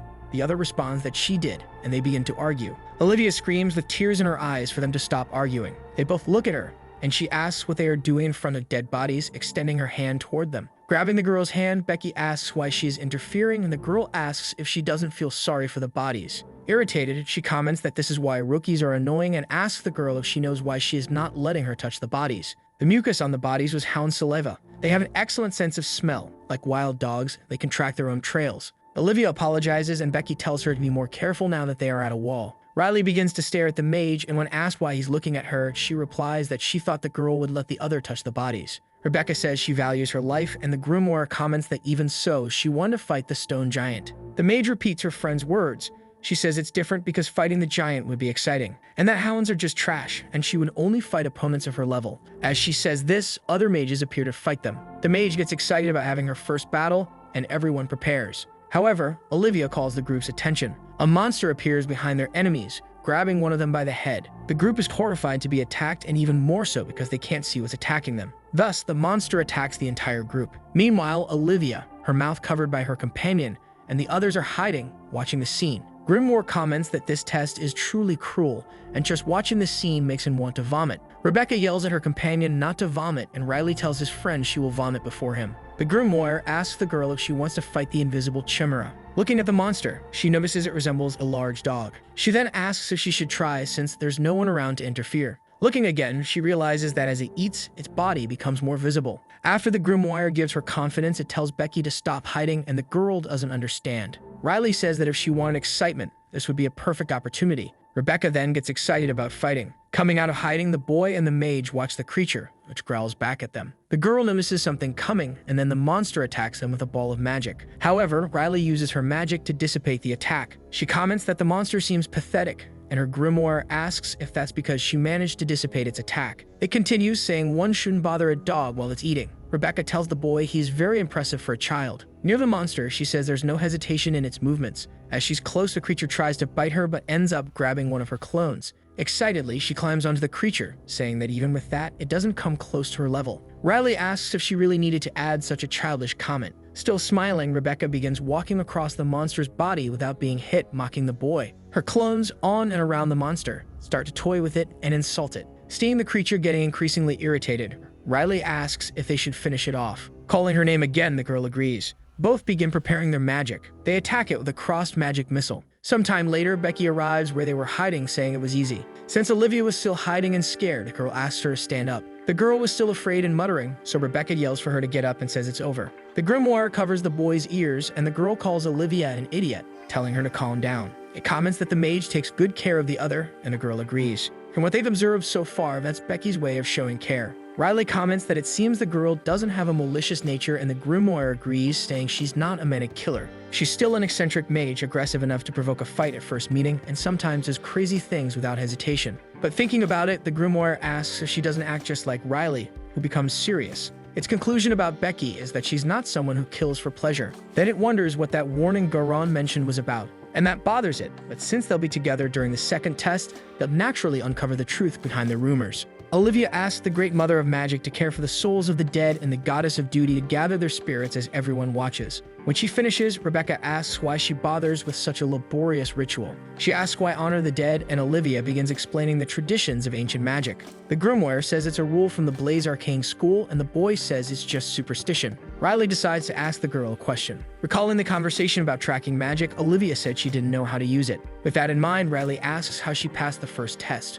Riley appears and says she couldn't use tracking magic, so she doesn't know how they found the administration office. Becky realizes it's true and calls Olivia an idiot, wondering how she passed the first test. The red-haired girl becomes nervous and stammers. She only had to demonstrate her knowledge of ancient magic. Finally able to speak, she says there was no rule requiring her to find the office on her own. She explains that she asked a mage specializing in tracking to find the office for her. They are all completely shocked. Olivia states that she hates to admit it, but she knows ancient magic better than anyone and deserves to enter the 5 magical towers. She says there's no one better than her in the world, but she couldn't find the office on her own. She claims it's unfair to fail the test just because she doesn't know how to use tracking magic. Her explanation continues about how she convinced a mage to do her that favor. Desperate, she says she initially asked for help, but no one helped her. She adds that they treated her like she was crazy, saying she didn't deserve to take the test. The Grimoire says it would have done the same. Olivia states that she used torture magic to convince them. She claims there are terrible spells in ancient magic and that she excels in torture magic.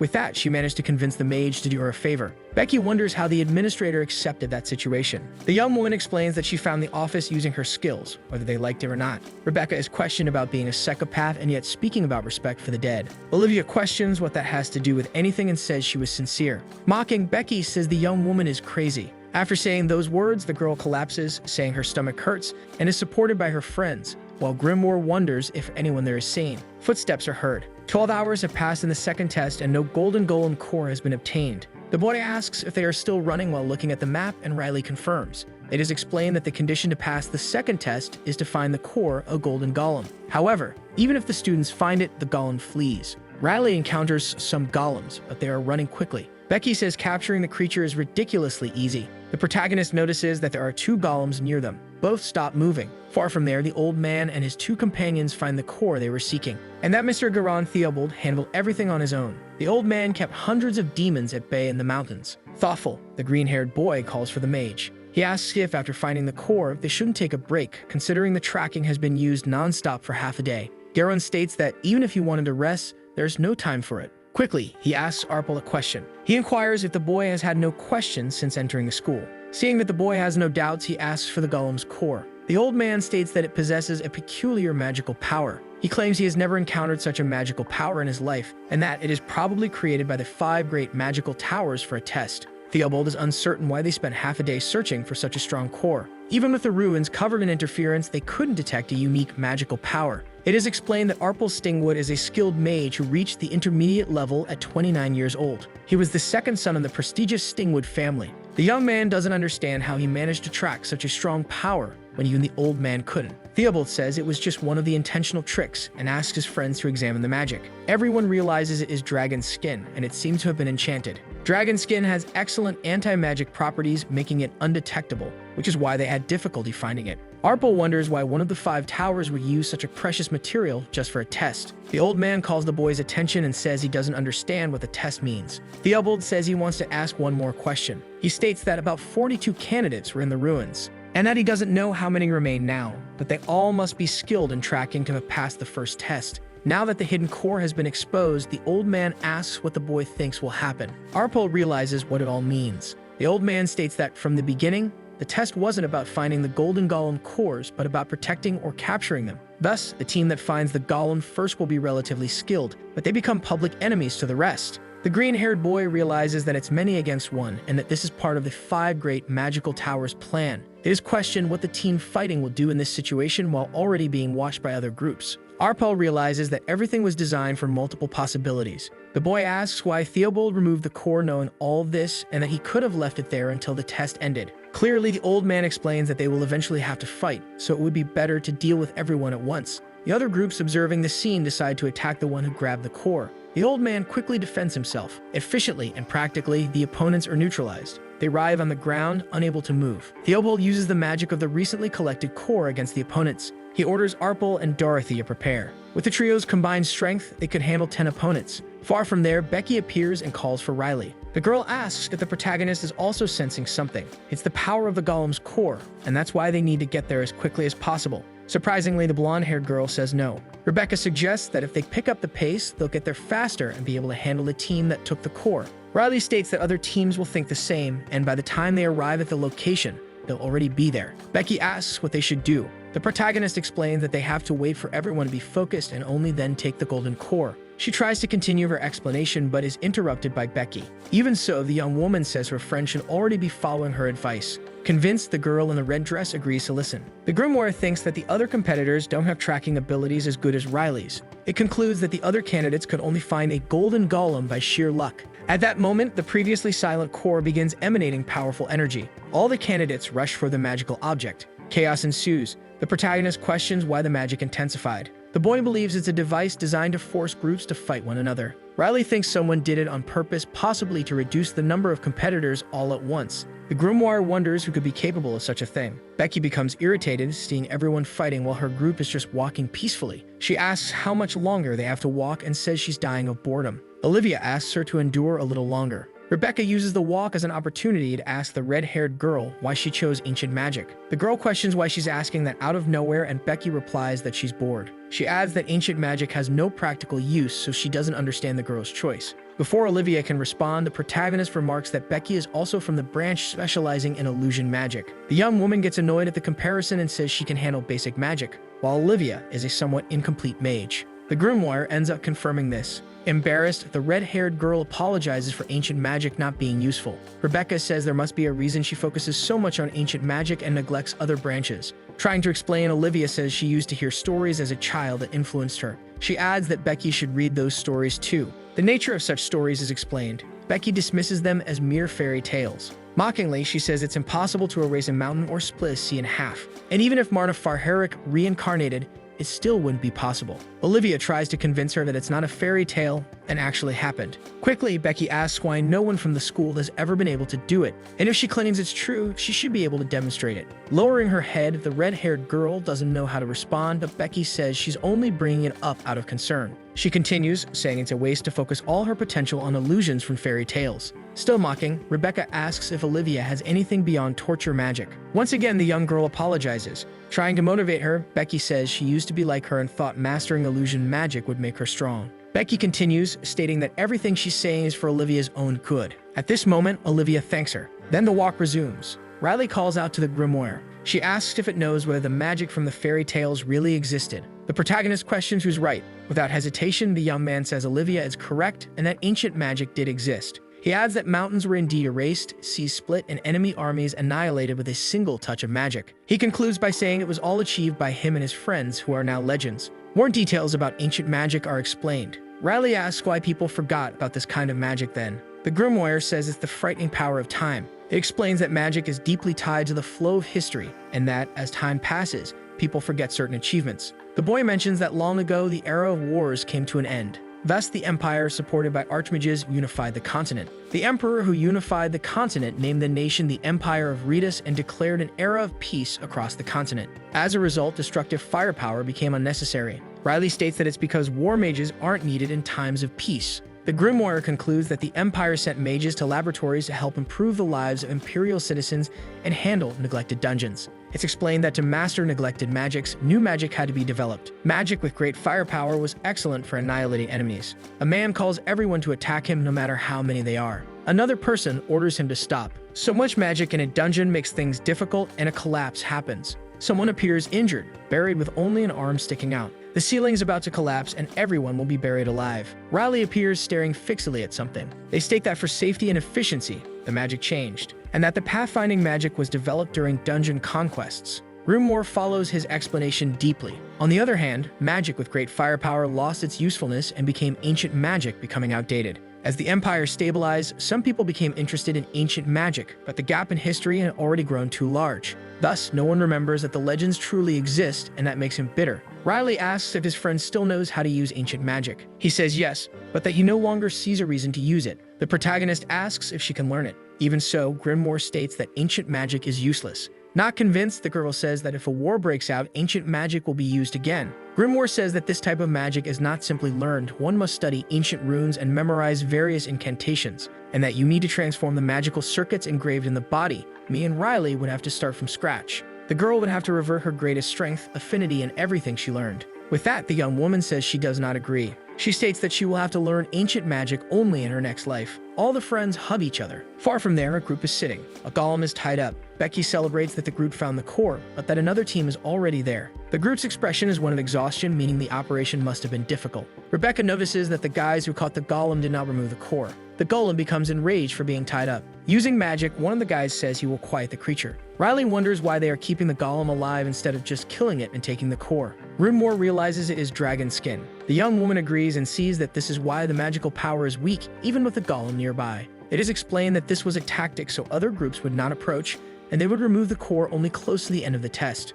Grimoire claims that the girl needs to be careful with them. Rebecca adds that they are a strong group and caution is needed when fighting them. Becky still states that fighting strong people is something they have always done. She orders everyone to follow her toward the group. The trio that captured the golem notices the other group's presence. The girl in the red dress gives a big laugh. They move to attack. However, Rebecca continues laughing at that. Before she can attack, one of the guys says he surrenders. The girl is surprised and asks if the young man is joking. The other group members ask why their leader is doing that. He tells the boys to shut up and kneel, otherwise they will die. Becky is confused. After all, the group was supposed to be strong and fight them. Riley believes it was because of Becky, since she's very famous in the magical world. The leader on the ground asks to be spared, and he apologizes to Olivia, leaving everyone baffled. They say they will hand over the golem willingly, without torture magic. The red-haired girl says that the leader was the one who helped her pass the first test. Everyone then understands what is happening at that moment. The little creature sleeps peacefully in Riley's lap. The protagonist sees that he is a baby and looks more like a sphinx cat.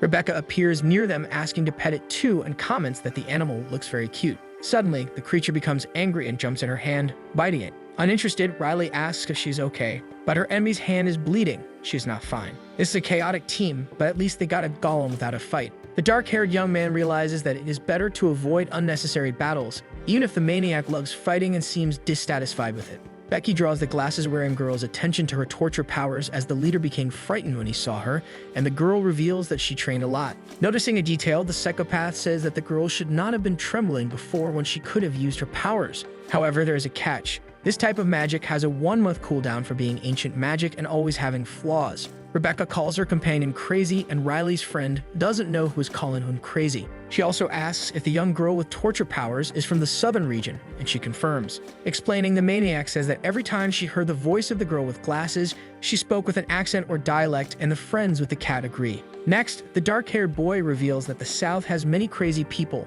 and the most eccentric ones are usually from there. Pouting, the girl with yellow eyes asks if that isn't regional discrimination, and her friend is stunned. After that, he tries to explain, saying that he has been collecting data over the years, but the young woman knows his prejudice and is disappointed in him. The boy doesn't understand when she started caring about morals, but they hear Rebecca's voice in the background. She puts her hand on her chest and declares that she's also from the South. The two women understand each other, saying they're from the same place. Riley tells Grimoire that the southern region has a lot of crazy people, and he gets irritated, as he just said that. The girl doesn't remember saying that, and her friend says she must have been affected by the story of Pinocchio as her nose grew. However, the young woman says that this was her favorite story when she was a child, and Grimoire doesn't understand how such a story exists. Smiling, Riley says she was just joking, and the boy feels tricked. The only stories she knows are titles her friend has never even heard of, but the girl says it's obvious that he wouldn't know them. After all, these stories were written especially for her by Uncle Robert. Grimoire asks who that is. Then the protagonist has a flashback of a blonde man amidst flames with someone telling him to run quickly.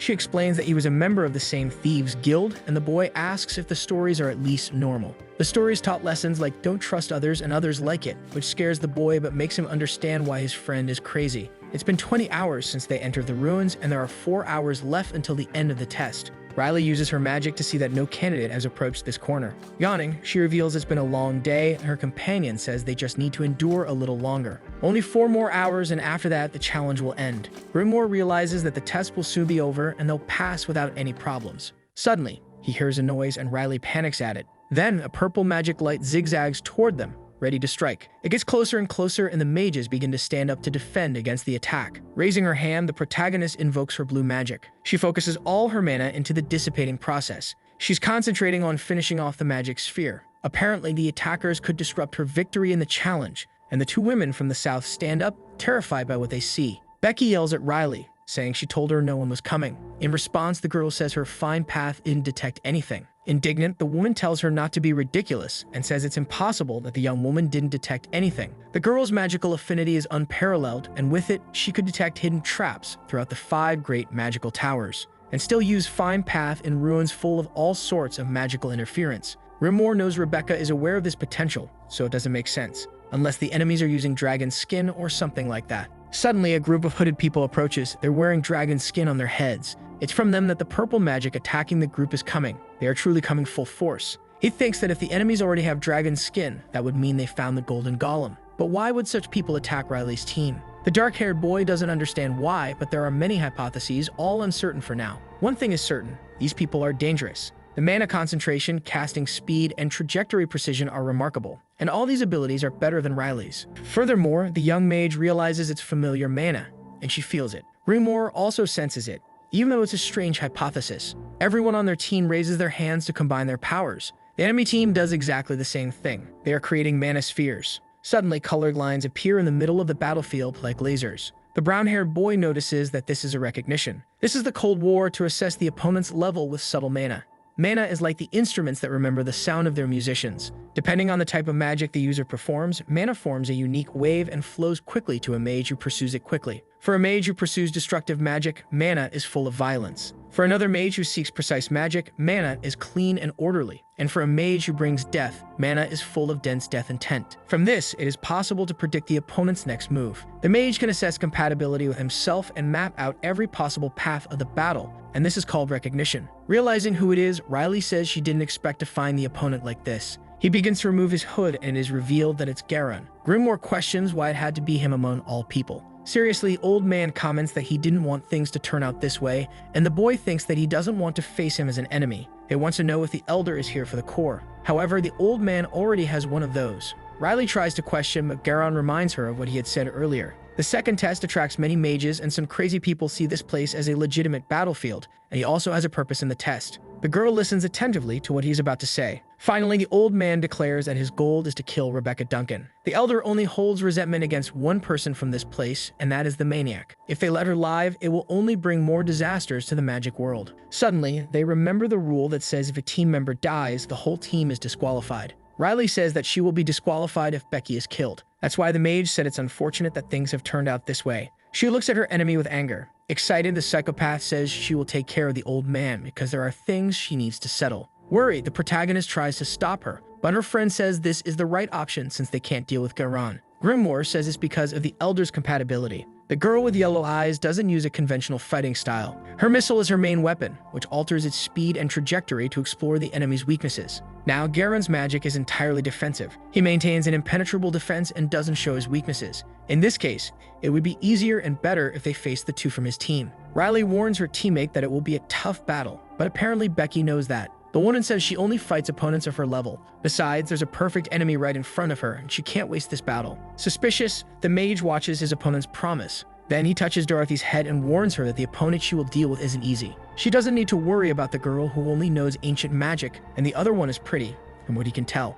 Watching, Dorothy doesn't understand something. According to her analysis, the smaller girl seems to be just a low-level mage, and she is right. Irritated, the girl wants to know with what courage Riley came to the selection test being a low level, and even though she was warned not to judge, she doesn't stop. Finally, the old man advises Arpel to take proper care of Miss Dorothy, and he understands. The mage asks if they will only need to defeat those two. In response, Garon warns her not to let her guard down, and the girl raises her foot. She ends up stomping on the ground forcefully, and from it emerges dark, purple magic. Then, it causes claws and lightning that head toward the opposing team. Grimoire realizes that this is the attribute of darkness. The team with dragon skin is serious and focused on their attack. Suddenly, the magic increases and begins to form a dark transfer. One of the lightning bolts advances with speed and precision in the attack. It seems that only Guron and Rebecca are left. She looks with intent at the battle that is about to follow. Then the woman bows and reveals that it is an honor to fight against Guron Theobald. Approaching the old man, the maniac says the name Sharon. Soon after, she asks if he knows how much the girl talked about him. It's the first time Becky has seen the man, but she feels a familiarity from hearing about him. Threatening,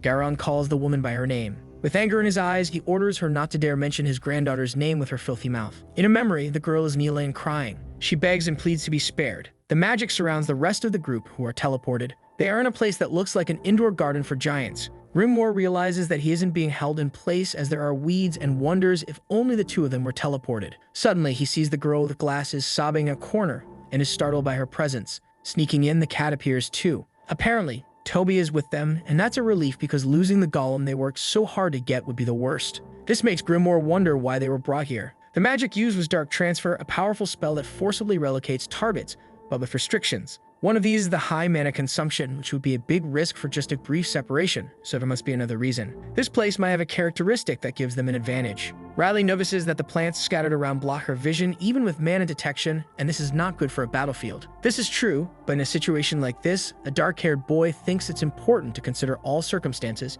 since their opponents are mages. What could be the reason they transported the team to this location, even at the cost of visibility? Suddenly, the boy has an idea. When they step on the ground, a little bit of purple magic appears. Their friends still don't understand. Meanwhile, Dorothy complains about the missed opportunity for Gaara in her fight, and Arpel notes that ambushes are their honorable actions. The woman doesn't care about honor as they aren't knights and reveals that she doesn't understand one thing. Irritated, she asks why she needs to give her best for a coward. Moreover, there are those two low-level children, and the girl doesn't know why she should be concerned with them. Arpel warns her not to let her guard down, but Dorothy treats the situation negligently and asks if he didn't find it unfair as well. Confidently, she says it's practically 2 against 1, and Grimoire reveals that it would be a very unfavorable battle. She suggests that the children should give up since Rebecca is practically dead, and the old man Theobald is seriously fighting her. No matter how skilled she is, it's hard to face a high-level mage alone. Basically, it's this. Either Riley will manage to team up with Becky before she dies, or Rebecca will die and everyone will fail the test. The girl asks her friend if that's possible, and it seems the chances are slim,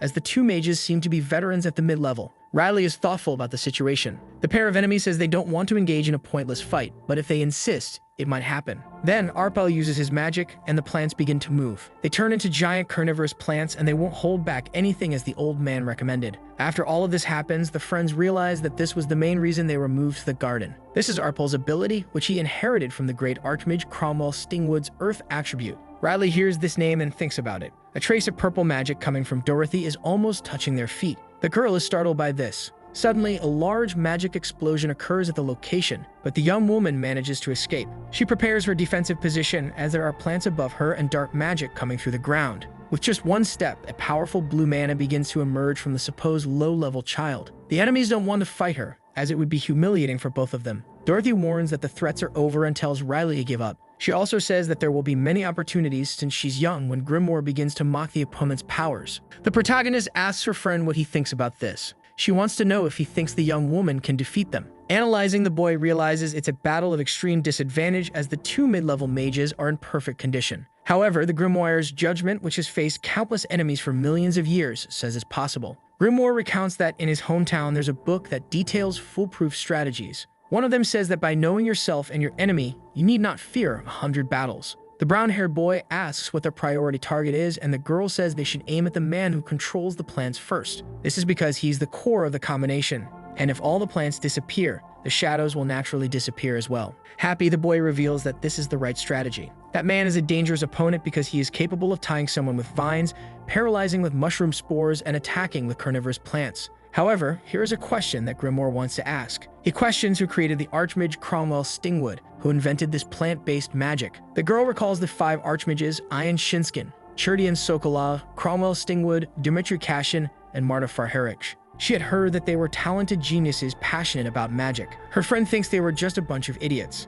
Even so, they weren't the type to give up easily. Riley has heard enough about the boy's disciples, so she already knows the story of Cromwell Stingwood, who was once questioned by his master about what he liked. His teacher was surprised by his answer. Excited, the student shows a pot with a plant. He reveals that his passion is cultivating and caring for plants. Now Grimoire wants to know what he thinks of this type of magic. Now the two friends know their opponents very well. Dorothy notices that they are laughing and have apparently already made a decision. Outraged, she orders the child to choose whether to fight them or surrender. Riley calls her friend and talks about a fairy tale she read that left a strong impression called The Swindler Amy. This was one of the stories written by Uncle Robert, who was part of the Dragon's Guild. Then the girl will show how Amy pulled off the cons in the story, and the dark-haired boy listens attentively. Next, the child tells their enemies to take this. They don't understand what she's saying. Riley orders them to take the golden golem in the shape of a kitten. Dorothy is surprised by this, since Theobald had warned that they would definitely fight back. Still, the woman realizes that if she chose to fight, the child would be crazy. She then says that this isn't bad for their side and asks for the golem to be handed over. The poor kitten is crying because it's saying goodbye, but Riley orders it to stop crying and go over there. Excited, Dorothy calls the creature to her so that the older sister can take care of it. Grimoire sarcastically asks what the strategy behind this move is. The psychology being used is that people don't protect themselves from creatures weaker than them. The boy should watch the situation closely. Toby carefully approaches the enemy. Riley tells him to go with a smile on his face. Cautious, the kitten prepares for its surprise. The last orders the creature receives are to bite the opponent very hard. Toby attacks with all his speed aimed at Dorothy's face. As soon as he reaches her hand, he sinks his sharp golem teeth into it, making her bleed. With the woman crying in pain, her companion worries about her and goes to help. The protagonist begins to form her magic missile in her hand. She then launches her weapon at her enemy's face. Arpel watches the scene in shock. He summons a mana shield to protect his teammate. Grimoire is impressed by his weak defense. This was a careless strategy from his opponent. Suddenly, not even Arpel's weak magic can contain the missile, and the dissipating attack begins to take effect. Next, the shield starts to crack, and the man complains about it. The two partners manage to dodge the enemy's strike. The dark-haired boy realizes that this was a quick and intelligent response. Dorothy declares that the child is crazy for attacking them in such a cowardly way. In response, Riley asks if they are knights who pursue fair and honest duels. The girl recalls that she was asked if she would fight or surrender. She declares that she chose to fight between the two options. Moreover, she will win triumphantly. Then the girl calls her enemies to battle with courage. Meanwhile, in the battle between Garon and Rebecca, the old man doesn't want the woman to utter the name of his dear granddaughter. Ironically, the maniac comments that these are painful words and questions if her filthy mouth is due to her titles as an assassin. She approaches the opponent and declares that even though others may do so, the elderly man should not insult her. With a threatening look, she says it's because she avenged Sharon for him. 2 years ago at the selection test site, some people appear running and one asks them to get out of the way. Someone approaches and crosses the finish line. The girl celebrates saying she is number 1. She is Rebecca Duncan, celebrating having passed the first test in the least amount of time. Becky celebrates having won again. She notices that Sharon is not there and wonders where the girl went, while people ask how many clones of the girl there are. The other participants are frustrated for losing, but someone stands out running. A blonde girl is fleeing from a large monster and begs pleas for help. The young woman asks them to save her. Rebecca realizes it's Sharon and asks why she's screaming. Then Becky starts having visions. The girl sees her friend being chased and watches everyone else laughing at the situation. She becomes desperate. Back in the present day, the young woman is shown with the old man and she says she avenged Sharon for him. The conversation continues and the girl states that they let her friend die, that they could have helped, but they just stood there laughing at her. Rebecca claims they killed Sharon and that she killed them all in revenge. The old man says that this isn't revenge and that the girl is justifying a murder and staining his honor with a massacre disguised as justice. It's explained that 2 years ago, an elder from the 5 great magical towers lost his life. A year ago, dozens of mages from various schools were also killed. Since that day, Rebecca Duncan has been called the maniac of murders. Theobald says that his granddaughter's death was considered the cause of the birth of the nickname Maniac of Murders, and that it didn't help Sharon at all. Still talking about the topic, the old man says that he will kill the girl with his own hands to clear his granddaughter's name. Mockingly, Becky asks what honor he's talking about. The girl says that his only granddaughter died and that he's still concerned with honor, and she doesn't understand it. The man grabs the girl by the head. He says that he's always wondered how someone like Rebecca could be his granddaughter's best friend. The young woman responds by saying that she thought the same and didn't understand how someone so pure could be related to the old man. Theodolf tries to respond, but he's interrupted. Becky asks why the man talks so much. She says that a mage speaks through magic, and that's what the old man always told Sharon. A spell is cast, and the man says this is the final warning for the girl not to mention his granddaughter again. Ignoring the warning, Rebecca again mentions Sharon's name and says that she's her best friend and the old man's only granddaughter. Irritated, Theodolf casts the wind attribute into the storm field. Several stones begin to fall and be thrown. Becky gets buried under the stones. The girl is badly hurt, but the old man realizes that he's been dealing with Duncan's clone this whole time. He finds the trick quite amusing. The spells keep being cast nonetheless. He starts to see Rebecca again, but before he could think, the girl is behind him and grabs him by the neck with a sword. The old man says he needs to wait to defend himself. Quickly, he tries to cast another power at the girl. But just like before, it's in vain. In an instant, the girl injures Theodulf with the sword. Time slows down and the world turns upside down. The sensation the old man feels is the same one he's experienced hundreds of times on the battlefield, and he believes he's going to die. Then he falls to the ground. Surprisingly, the old man regains his consciousness and is standing in front of Duncan. The girl calls his name. She says she's disappointed and doesn't understand how he was so slow to escape an illusion. Rebecca says that Riley got out of the illusion in a second, while the old man stayed for 2 seconds. Becky explains that what happened is that Theodulf just saw death. The old man is asked if he just saw death. He stares at the girl in front of him. Scenes of Becky's attack are shown. The man's hands close and contract. He realizes something. The boy claims that Rebecca is using cheap tricks again. The girl says they're as cheap as the old man's eyes and claims that she didn't start in a battlefield like him. Discontent, the man asks if the battlefield wouldn't have been part of the girl's intention. Mockingly, she asks if he wanted to lure her. She says that if a great fight broke out, she would definitely show up. And she also says that the old man deliberately exposed the magical power of the core. The old man agrees and says that there's no more aggressive mage than the girl. The girl says she would like to go as well, but Riley stopped her. A wand is pointed toward Becky. While holding the magical material, the old man says that since Rebecca didn't go, he had to go find her. The tip of the magic wand starts to glow. Perplexed, the girl tries to move her hands to push away her object. Unable to do so, the young woman claps. She says the old man is impressive. The young woman says that the old man fought against all the candidates just to catch her, and with that, he must have killed dozens. Incredulously, she doesn't understand why they call her a maniac assassin and accuses the old man of being contradictory. Irritated, a man stares at her. He says that she asked if he had seen death. The old man says he has. But the death that appeared to him was the girl's own, and he will show it to her. Becky listens carefully to everything. The girl closes her eyes and says she remembers what her mother used to say. She claims that 9 out of 10 herbalists die in the mountains falling off cliffs while gathering herbs. It's explained that a swordsman fights with his sword and dies by it, that an alchemist dies in his laboratory, and that mages die walking the path of magic. Rebecca asks the old man to show her the death he saw of her. The girl says she wants to see what happens so that her 27 years haven't been in vain. A power is launched toward the old man. He stares at Becky firmly. A person appears and asks them to come over. Grimoire and Riley appear, calling the other 2 losers. The boy assesses the reaction and says it was better than Becky's. The other girl curses the protagonist, fallen for her provocation. Irritated, the provocation continues, and the girl is called a brat and asks if she thinks the duo is nothing. Completely out of her mind, the white-haired girl says she will destroy her opponent. As she casts spells, Grimoire appears saying that composure is the most basic virtue of a mage. The power continues to be launched. Riley manages to defend herself and says that magic fueled by emotion makes the attack's path obvious. The protagonist casts an even stronger spell. The boy with Dorothy asks for calm. Still, the battle is practically won. Various magics and powers begin to be launched into the air. The battle continues fiercely. Dorothy asks Arpel to do his best, but the boy says he is frustrated. Grimoire says he appreciates that the young woman inherited Cromwell's magic, but he ponders that she hasn't made any progress in plant magic in the 300 years he's been asleep, and that's why she'll never defeat them. By using shadow displacement, the gray-haired girl has little magic left while her wound continues to bleed. Physically and mentally exhausted, she is barely able to fight anymore, making her shadow plants slower. Riley's friend knows he only needs to worry about Arpel but has the advantage. Still, the protagonist warns that it could be dangerous as they are running out of time.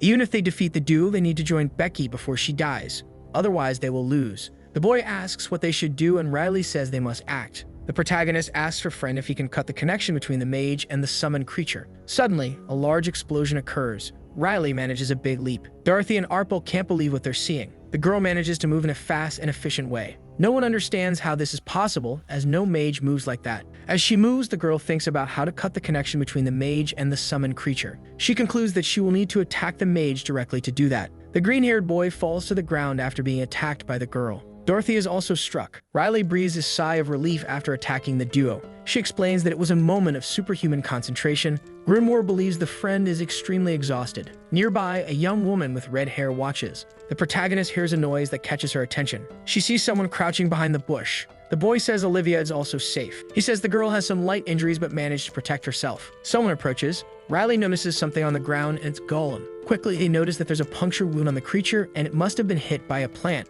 The protagonist approaches it and inspects the wound. A silence fills the air. Looking in her hand, the girl sees a colorful ball. She says it's time to help Becky while it's not too late. It is explained that the battle is over, but they both need to help Rebecca. The girl is fighting against Garon Theobald. Quickly, Riley locates the young woman using pathfinding magic. The two hurry, but as they look at the map, something catches the girl's attention. At that moment, she looks again. The young woman realizes that Becky's presence has disappeared. Another person approaches and orders the duo to stop. Both look and realize it's Sir Garon Theobald. The old man states that Rebecca Duncan is dead. He informs that Riley's test ends at that very moment. The protagonist says she can still feel the presence of the other girl, but it's very weak, and that this kind of presence cannot be considered alive. She remembers the rule that if any team member dies, the team would be disqualified. The young woman is devastated to know she will no longer be in the test. The old man says that Duncan committed unforgivable atrocities. Still very upset, Riley asks if the man lost a family member because of Becky. He claims to have lost something much more important. He says it was his honor. The protagonist is at a loss for words.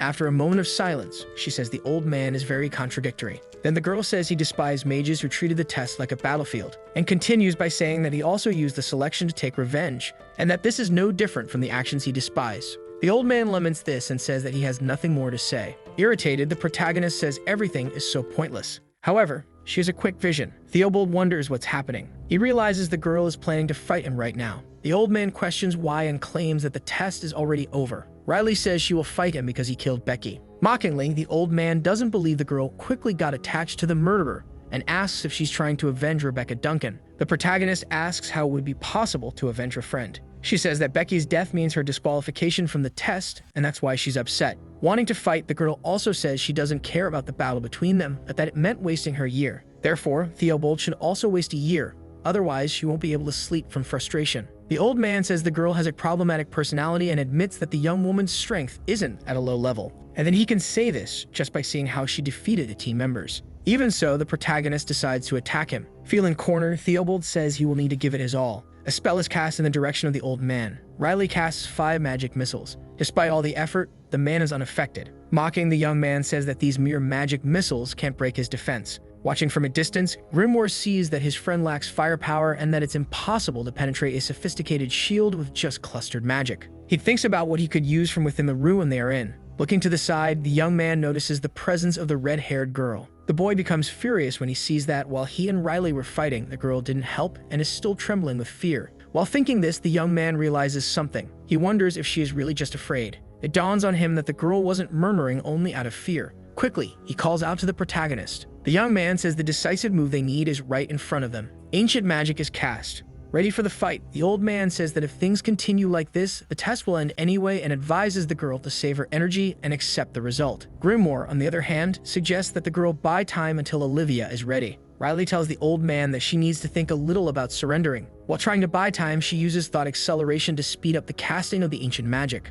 The boy watches Olivia prepare. He approaches and says they're in the outer garden, so there's no risk of being buried. The girl is using ancient runes and attracts attention. Grimoire remembers when Olivia failed the test and says it makes sense for her to be confident. The boy tries to help since the battle is approaching and tells the girl that the invocation is missing from the initial chant. It's explained that this happens quite often, and over time some invocations or chants disappear. And that because of that, no matter how much the young woman sings, the magic won't be cast and will remain stagnant. Realizing he can help, Grimoire says the missing parts of the chant as he created it thousands of years ago. The boy gives orders for Riley to speak to the red-haired girl. The girl tells Olivia not to stop singing and to listen to her, then affirms that a crucial verse is missing from the invocation and that she will say the verse. She says it's a secret she can't explain, but asks the girl to try. The plan works and the girl nods in confirmation. Riley looks closely and says she will bring down Theobald along with the other girl. The old man stared back and said he thought the protagonist would surrender. Grimoire approaches Olivia and whispers the missing prayer in her ear. Meanwhile, the other girl tries to buy even more time. Suddenly, a great power is unleashed and several explosions start happening. Theobald wonders what is going on. The whole place begins to shake with a magical resonance, and the man asks what the girl is trying to do. She deflects the question and asks him to ask Grimoire. Spells continue to be cast by Olivia, and the old man realizes she's from the arcane school of flames. The man wonders if the girl is trying to use ancient magic, but he doesn't understand how she could know that type of power. Riley orders Theobald to interrupt the summoning, but if he doesn't get through the young woman, he will lose his life. The protagonist's personality is once again called problematic by the old man. Meanwhile, more power is launched toward him. With great power in hand, Riley dissipates. Olivia continues chanting with the boy's help. Theobald notices that the heat is increasing at an enormous rate. When he realizes it, his opponent is right next to him. The girl stares at him eye to eye. Frantically, the battle continues. Riley needs more power to stay strong and looks at Olivia, echoing the chants. Stronger. The girl launches another great power toward the old man. A little more time and the situation will be under control. Olivia finally manages to say everything she wanted, and an explosion happens. Grimoire states that the Great Mother of Magic commands and that the young woman is not just a fool chasing illusions. The red-haired girl transforms and gains great strength. She grabs a staff and manages to cast even more spells.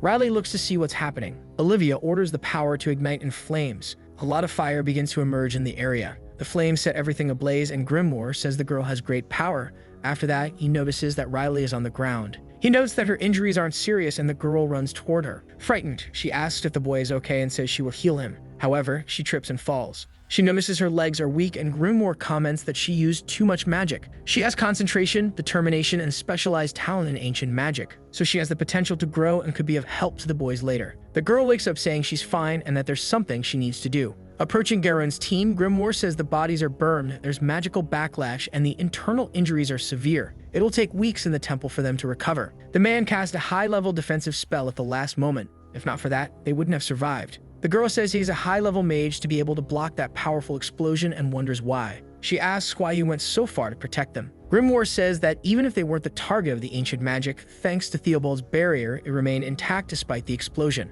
It wasn't hard to deduce why he did it. He never intended to harm them from the start. The mage asks why he then attacked her with the intention to kill, and her friend responds that she attacked first. Riley restores their magical circuits and comments that it should be enough. Her companion mentions that the rest could be handled in the temple or with potions. She takes the golden golem core and tells Theobald not to take it personally, but she won't rest until she pays him back for what he did. They will take the test together again next year. The girl picks up the core and throws it off a cliff. She asks her companion if anyone would find it. He says the magical power of the core is weak and doesn't have much time left, so it's impossible. Then he asks about the other, and the mage says it would be a shame to throw away something they fought so hard to obtain, so she keeps it as a souvenir. Then the girl asks Olivia if she wants to go to the end of the test, as there's an area behind them that looks like an outdoor garden, and the girl agrees. They head to the garden. Grimoire notices no monsters have appeared, and the boy says it's amazing to find a peaceful place among the ruins. Olivia asks Riley how she knew about the verse and the magic, and the boy responds that she promised not to talk about it. She agrees, and Grimoire comments that she is difficult to deal with. Sad, the girl asks if Beck was really dead,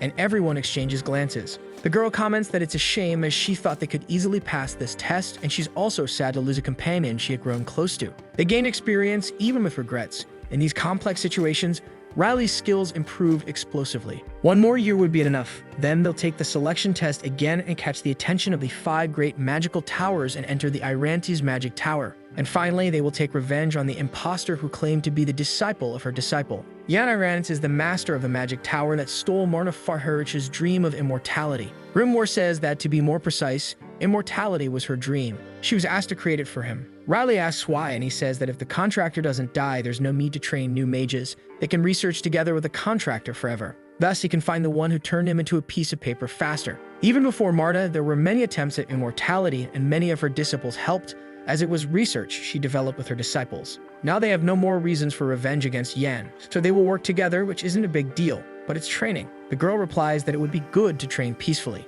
While saying this, Olivia is startled, and the girl notices that her face is getting dirty. When she looked up, she saw Rebecca wrapped in hides asking to be untied. Riley, startled, asks why the girl is alive, and she, shouting, says she's just talking nonsense at the moment they see each other. She comments that Garon said he killed her. Then the girl says he lied, that he said that to make the girl give up on the test. Grimoire comments that he understands why they thought she was dead. With the dragon skin around her, her presence would have been weak. After they untie her, she comments that Riley's abilities impress her every time and asks how she breaks spells so quickly as she couldn't free herself. She says it's the result of a lot of work. Becky comments that it seems like training. The girl tells her companion that something feels strange, and he says that the girl has no serious injuries anywhere. It's as if she didn't fight. As she gets closer to the girl, Riley says she understands that the man lied but wants to know something. And then she asks why Theobald spared her. Rebecca says that the man told her that if he killed her, he wouldn't be any better than her, so he forgave her and spared her. Instead, he told her to give up on this test as a sign of repentance, which she thinks is ridiculous. The mage comments that she doesn't intend to tell the truth, and her companion agrees, and says that Becky must have inflicted an unforgivable and so deep a wound on him that he couldn't bring himself to kill her. But still, she was perfectly fine. She was hiding the truth with obvious lies. To be more precise, the girl is reluctant to reveal the truth and wonders if it's because the test is being observed. But if she's hiding it, they will play her game, and the mage says what's important is that the girl is alive. Staying them alive, the girl comments that they must have given up on the test, and the man asked them to, since she was dead. They looked at each other, and Rebecca started lamenting that she had to do the test for the 4th time. She had hoped they could escape from Theobald, but she thought it was impossible. However, Riley shows the core to the girl, who becomes ecstatic and praises her team. She asks how the man didn't take the core, and the girl asks what happened to her, starting to stutter. On the other side, Garon's team is leaving, and one of the girls cries, apologizing. The boy carrying the man on his back says it's all his fault and that he was careless, because he underestimated the girl as a low-level mage and could have subdued her if he had given his all from the start, and apologizes to the man. Arpel and Dorothy might have been able to subdue her. There are many marks showing that they gave everything. Thus, they were defeated by a girl who was just a low-level mage. Riley fought with Garon on equal footing in the last moment, and to think that a genius who can transcend hawks really exists. He knew she was a monster, but not to that extent. The man then tells the boy that he could walk alone. The boy says he needs more rest, and the man says he's fine and that it's all his fault. It's a shame he had a reason to enter the 5 great towers this year, and the boy tells the man that he will always have next year. After both gave him strength, he thanks them, and someone appears in front of the group. It was Pamela von Hasselpart and her team with one of the golem cores. Of all the times finding an opponent like this when their magic and stamina are depleted, it would be better to avoid a fight and make it clear that they don't want that. But before they could speak, she and her team kneel on the ground, surrendering. Pamela says she will hand over the core and asks for their lives to be spared. One of the team members asks the girl why they surrendered, as the man looks like he's about to collapse at any moment. The team leader asks the boy if he will fight against Sir Theobald, and the boy is stunned. He then asks his master what they will do, and she replies that they still have about 10 minutes, and that it wasn't impossible to find a core. The administrator observes the results of the test. Riley's team, Garon's, and Pamela's appear. The team exits and faces a snowstorm. Riley then says that the air is nice outside. Rebecca comments that the group received excellent care due to the priest's kindness, but that even after spending 2 days in the temple, she still feels tired. She, sleepy, asks the team if the test is in a week. Then, in a flashback, the administrator says that the test will be an individual interview with each tower master, and that more details will be provided later. Grimoire argues that an individual interview is a direct opportunity to highlight his disciples' strengths. He adds that he will finally meet Yana Renz face-to-face. Rebecca says she will rest, and Riley asks where she will stay. She replies that she knows someone in Wilhelm, so she will stay at their house for a while. Confused, she asks the girl if she hadn't already said that, and the girl affirms that at that time she recommended the protagonist to a celestial whale and said she would stay with an acquaintance. Becky jokes with the girl, saying she should visit him again, leaving the young woman furious. She says goodbye to the group and says she will meet them at the final test. Riley asks Olivia where she will stay, and she answers that it will be at the Stingwood Grand Hotel, where coincidentally, everyone will stay. As the group walks for the hotel, the mage splits off and says she will stop by the Arcadia Library first, and the girl tells Grimoire she just wants to go to the room and rest. She continues, saying that she plans to do nothing all day, just eating ice cream and enjoying a hot bath, and Grimoire just awkwardly agrees. Riley reaches the hotel and opens the door with positive thoughts, but finds Garon's team there. The man comments with surprise that she would be here too, and Dorothy advances, locking the door, calling the girl in a scary tone. Dorothy recognizes the girl and asks if her name is Riley. Showing great familiarity, she hugs her and says her full name, Dorothy Griard, immediately saying that the two of them must be friends. Riley, mockingly, asks if anyone offered a core to Sir Theobald, so they would have passed the second test, and Dorothy jokes that yes. Grimoire is very confused and asks if they really bought the test, and that phantom loyalty could be a fair way to grant approval. Garon says that everyone passed, and Grimoire says he doesn't want to think about it anymore. Dorothy, very enthusiastically, asks Riley if they can take the test together since they won't compete against each other. The mage agrees but asks why the girl likes her so much even after hitting her, and Dorothy replies that it was part of the test and that she likes pretty and cute girls. Arpel asks Riley if she would like to join them, and she says she had other plans, but the young man convinces her by saying that there will be special dishes from a royal chef. She joins the group and delights in the culinary wonders, and Grimoire comments that the young woman has a great passion for food, and Riley says she's just growing. Pamela asks the protagonist if she knew where the last core was and says it was at the base of a cliff so deep that the bottom couldn't be seen. She continues in a panicked tone, saying that the administrators don't think about anything as they left the core in a place so hard to reach, and that she's going to question the person responsible. Grimoire says that it was they who did this, and that the girl should just stay quiet. Garon praises her for finding the core with just 10 minutes left in the test, and says the title of Best Explorer in Wilhelm is well-deserved. But Pamela argues that it was the mage from her guild named Gilbert Winifred who found it. She continues saying that Gilbert is her dear disciple, and that he was also responsible for discovering almost all the golden golems in the ruins. Garan, interested, says he would like to know more about him, and Pamela agrees, saying that Gilbert's mana affinity was incredible. Grimoire comments that the mage doesn't react to praise, but he was quite talented, capable of becoming a high-level mage before he dies, and the young woman calls him arrogant. Pamela continues showering the mage with compliments and mocks, saying no one passed the first test faster than him. Dorothy says she heard that Rebecca Duncan was the fastest and asks if Gilbert was faster than her, and the girl says they should disregard Rebecca for using tricks. Still praising the young man, she reveals that he managed to pass the test by finding the administration office in 2 days, placing him second in the ranking. Garon retorts by saying that if he really took 2 days for the test, then he wasn't actually in second place. Pamela says it's not fair to compare someone who used Fine Path with someone like Rebecca, who used clones, but Garon responds that he wasn't talking about her. The man looks at Riley and asks how long it took her to pass the first test, and Grimoire comments that he's asking already knowing the answer. The mage reveals to the group that it took her half a day, or to be exact, 6 hours and 30 minutes to complete the test, leaving everyone at the table shocked. Garon is very proud of the girl, and Grimoire asks her if she's his granddaughter or something like that. Pamela is in complete shock and asks if it really took 6 hours and 30 minutes, while the young mage stops eating and falls into complete silence. Gilbert puts down his fork and stands up, beginning to question how Riley, being a low-level mage, could accomplish such a feat, and says he has doubts about it. In his notable jealousy, he points his finger at the mage and asks if she really deserves to take the final test. The boy comments that the magical disruption that spread throughout Wilhelm wasn't easy to overcome, and due to the residual magic, spells don't work properly. And he accuses Riley of using dishonesty to get this far. Dorothy, interrupting, asks if he can defeat her in a fight. However, the boy remains silent, as she's a veteran mage at the peak of the mid-level. The girl tells him to be quiet as the mage defeated both her and Arpel at the same time. Shocked, he asks Arpel, who agrees and says that she passed the selection test fairly. He mutters that it doesn't make sense that a low-level girl passed when Garon interrupts him. The man says that everyone understands his feelings, but since she passed the second test, there's no way to doubt that situation. In the beginning, he also doubted Dorothy underestimated her and paid the price, the same with Arpel. Having doubts about an opponent's abilities is not a problem. Doubt is the basic quality of a mage. And he finishes by asking if he really needed to express these doubts in a place like this, and suggests taking a moment to think about it. Gilbert gets angry and embarrassed by the scolding. This was a place to celebrate the approval of the test, and they were in the presence of more experienced mages. There was no need to express that doubt and hostility. Pamela, trying to ease the situation, says that her disciple has been stuck with her for a long time and will educate him properly later. And she pats his back, telling him to apologize. He then bows and apologizes for his rudeness. The man says he understands well, and that if he really has doubts, he should challenge Riley to a duel, and she would probably be happy to do so. When asking the girl, she says that a duel would be welcome and that it would be an honor. Grimoire asks if it's necessary to emit a killing intent at the end, and the girl replies that it's annoying to be challenged, but that now everything is calm. He agrees that there should be no more disturbances, but that he has a bad feeling. Someone knocks on the door and Pamela asks them to come in. Olivia opens the door, saying the hotel team told her to go there. When she sees her, the woman screams in shock. The girl continues screaming for help, and Grimoire comments that he felt this was going to happen. Then the girl says it looks like her meal will be noisy for a while.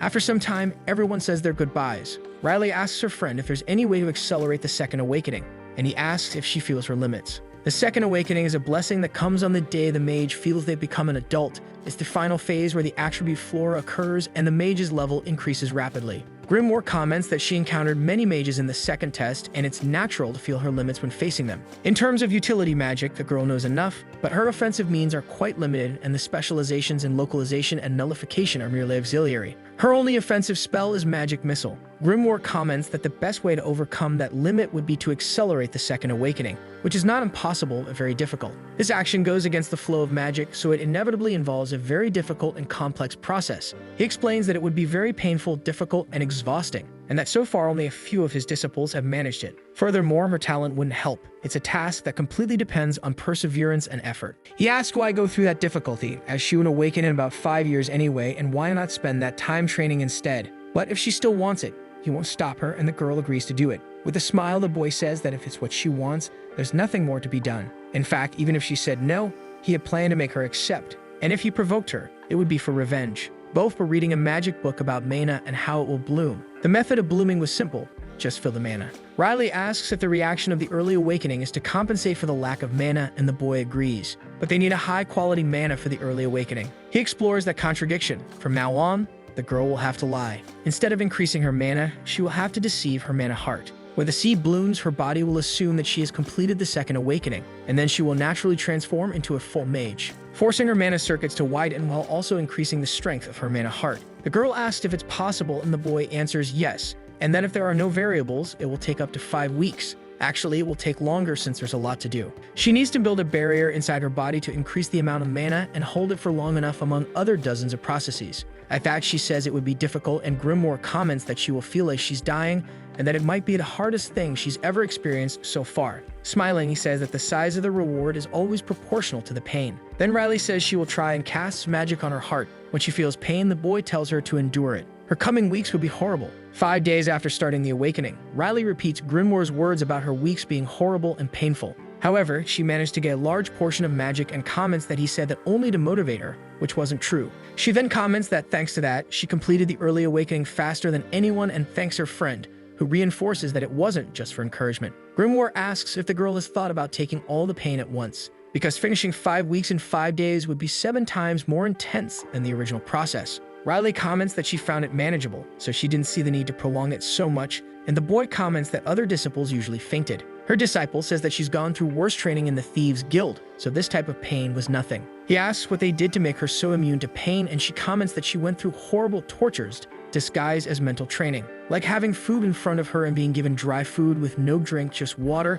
and that was more painful than the awakening. Grimoire says she did a good job and that her attribute is lightning. She asks if that's good, and the boy says yes, it's versatile and unique. It carries the destructive power of fire and the agility of the wind. It doesn't lack in attack, defense, or support. Grimoire says he intends to teach her all the characteristics and train her to be a full lightning mage without weaknesses. Then he asks if she's been struck by lightning, as her affinity with it is strong. The nature of a mana attribute is not decided randomly. It accumulates and is permeated by one's personality, disposition, memories, environment, and traumas. For example, a mage who nearly drowned might gain the water attribute, and one who grew up in a windy region might gain the wind attribute. The girl says she's never seen lightning, so the boy comments that her nature as a thief might have transformed into an attribute, but still, such a strong affinity doesn't arise from nowhere. It's still a bit questionable. Riley says she's satisfied since her mana has gotten stronger and wants to test her new ability. Then Grimoire says that it's fine if she's satisfied and that practical experience is important, calling her to go out. The problem was finding a target to test her abilities, so he calls her to the city.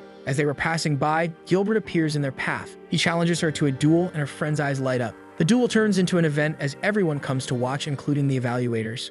5 days ago, the young man was reviewing the test in his mind, how much he accomplished, and how he wouldn't be afraid of the mage. 4 days ago, he was looking for her to propose the duel. 3 days ago, he found out the girl stayed in a room across from Garon's and never left it. 2 days ago, he knocked on the door and no one answered, assuming she was afraid of the duel. The day before, Gilbert saw that the door was still locked and called her a coward. On the day of the duel, the young man was sure it was fear, even though he was going to lose. She and Garon were talking, and the mage wondered if they were just preparing a strategy to attack each other in the second test. Pamela calls the boy, who was lost in his thoughts about losing. She tells him not to be nervous, as the girl was a low-level mage and her supply was limited, plus she had no attribute. The duel was being watched by the giants of the magical world and the magic representatives. It was her chance to prove her skill. Gilbert agrees that he's a genius. However, the announcer begins with the participants presenting the mage trained by Pamela and Riley, recognized by Garon. Thus, the duel begins. The young man comments that he's not afraid of her after his master's advice, and it's time to show the class difference. Both prepare to attack. Riley falls after just 2 strikes, shocking everyone. And the mage comments that his master was right, as the duel was overwhelmingly favorable for him. Garon appears with his team, and one of them comments that the boy has great talent, while the other apologizes for the dinner. The man asks him to be his disciple, and he says he's grateful, but he is only a disciple of Pamela. Thus, he says he will support him, even if he's not his disciple, because he's a man of conviction. The administrator appears, saying that there's no need for the final selection test, as he would have immediate entry into the 5 magical towers. Faced with so many proposals, Gilbert laughs uncontrollably. However, Riley is standing and asks Grimoire what happened to the young man. He was laughing uncontrollably on the ground, and the book replies that he must be having a good dream. Grimoire expected him to at least be on the same level as a training dummy. The mage couldn't withstand a single blow. The girl comments that despite that, they perfectly achieved the goal of promoting themselves. Smiling, Grimoire says that everyone is looking at her as if she were a monster, and that's the kind of relationship they wanted. Garon approaches and says he didn't believe her attribute had already blossomed and asks how she did it. With the words already prepared by the boys, she says she had a moment of enlightenment. She comments that while she was fighting the man, she had a sudden realization. Not wanting to lose it, she locked herself in to meditate, and that's when the awakening happened. He comments that his instincts were right and calls her a genius. The administrator says she saw the battle and comments on her lightning attribute, saying it suits her. Becky asks if the girl won't thank her for gathering everyone to see the duel, and thanks to her, it was a success. The mage says that by that logic, the girl passed the test because of her and told her to thank her first. However, they are interrupted by Dorothy, who praises her and congratulates her, taking her hands. Tired of the flattery, Grimoire comments that it's time to get an answer. The administrator appears, saying that she will take the opportunity to announce additional news. In this case, the final test consists of an individual interview with each master of the towers. Each of the 5 great towers has a right to nominate. The candidate who receives a nomination will have the first interview with the corresponding tower. If they are accepted for admission in the first one, all subsequent interviews will be cancelled. Grimoire comments that this system seems like a kind of courting, and the girl comments that if a friend gets a nomination, they are practically accepted. Dorothy asks how the order is decided if someone receives more than one nomination, and she answers that the person can choose for themselves. Riley comments that if the nomination is happening now, it means the list was decided about 2 days ago, and her master agrees. So the duel was pointless, and Grimoire agrees, commenting that you should have convinced her to awaken her attribute earlier. But it's already over, and it doesn't matter whether they receive the nomination or not, since they're eyeing Irandi's magic tower. The woman begins by saying that she will announce the candidates each tower has exercised its rights to nominate. First, the nomination from the Blue Magic Tower of Eucria. This magic tower, founded simultaneously with the Empire, consolidated its prestige by producing the Archmage Ian Shiskin, and its nomination from the Blue Magic Tower of Eucria was for Garon Edward von Theobald, which was expected as the 5 great towers seek complete mages. Then the second right of nomination from the White Magic Tower of Dwight, and the third right of nomination from the magnificent Violet Tower of Gaia went to Garon. His disciples are astonished by so many nominations. The nomination right from the Red Magic Tower of Yadin Graydon went to Olivia. She is emotional, and Rebecca comments, mocking that her surname came from a prestigious family. No wonder she considered herself talented, and she says that she really was strange, asking why she would involve ancient magic with that lineage. However, Garon interrupts her. He comments that Olivia managed to manifest heavy ancient magic, but that she didn't see it because she wasn't there. Rebecca tries to argue, but the administrator interrupts, saying that the man was telling the truth, because the girl performed ancient magic, which drew the attention of the master of the Red Tower. Astonished, Becky asks if it's true. Grimoire says that the Red Tower is primarily based on powerful fire spells, and it's natural that they noticed Olivia, just as everyone noticed Garon. The woman then begins speaking about the 5th nomination, the nomination right of the colorless Magic Tower of Arantis. Everyone is tense, and Riley's name is announced loudly. The master of Arantis' magic, Ian Arantis, used the nomination right for the girl. All the nominated mages were talking with their tower members during a banquet. Riley, watching everything, comments that they are treating the candidates as if they have passed. Grimoire says that the final test is tomorrow, but the banquet has a relaxed atmosphere, that the one-on-one interview with the tower master might just be a formality, and the final test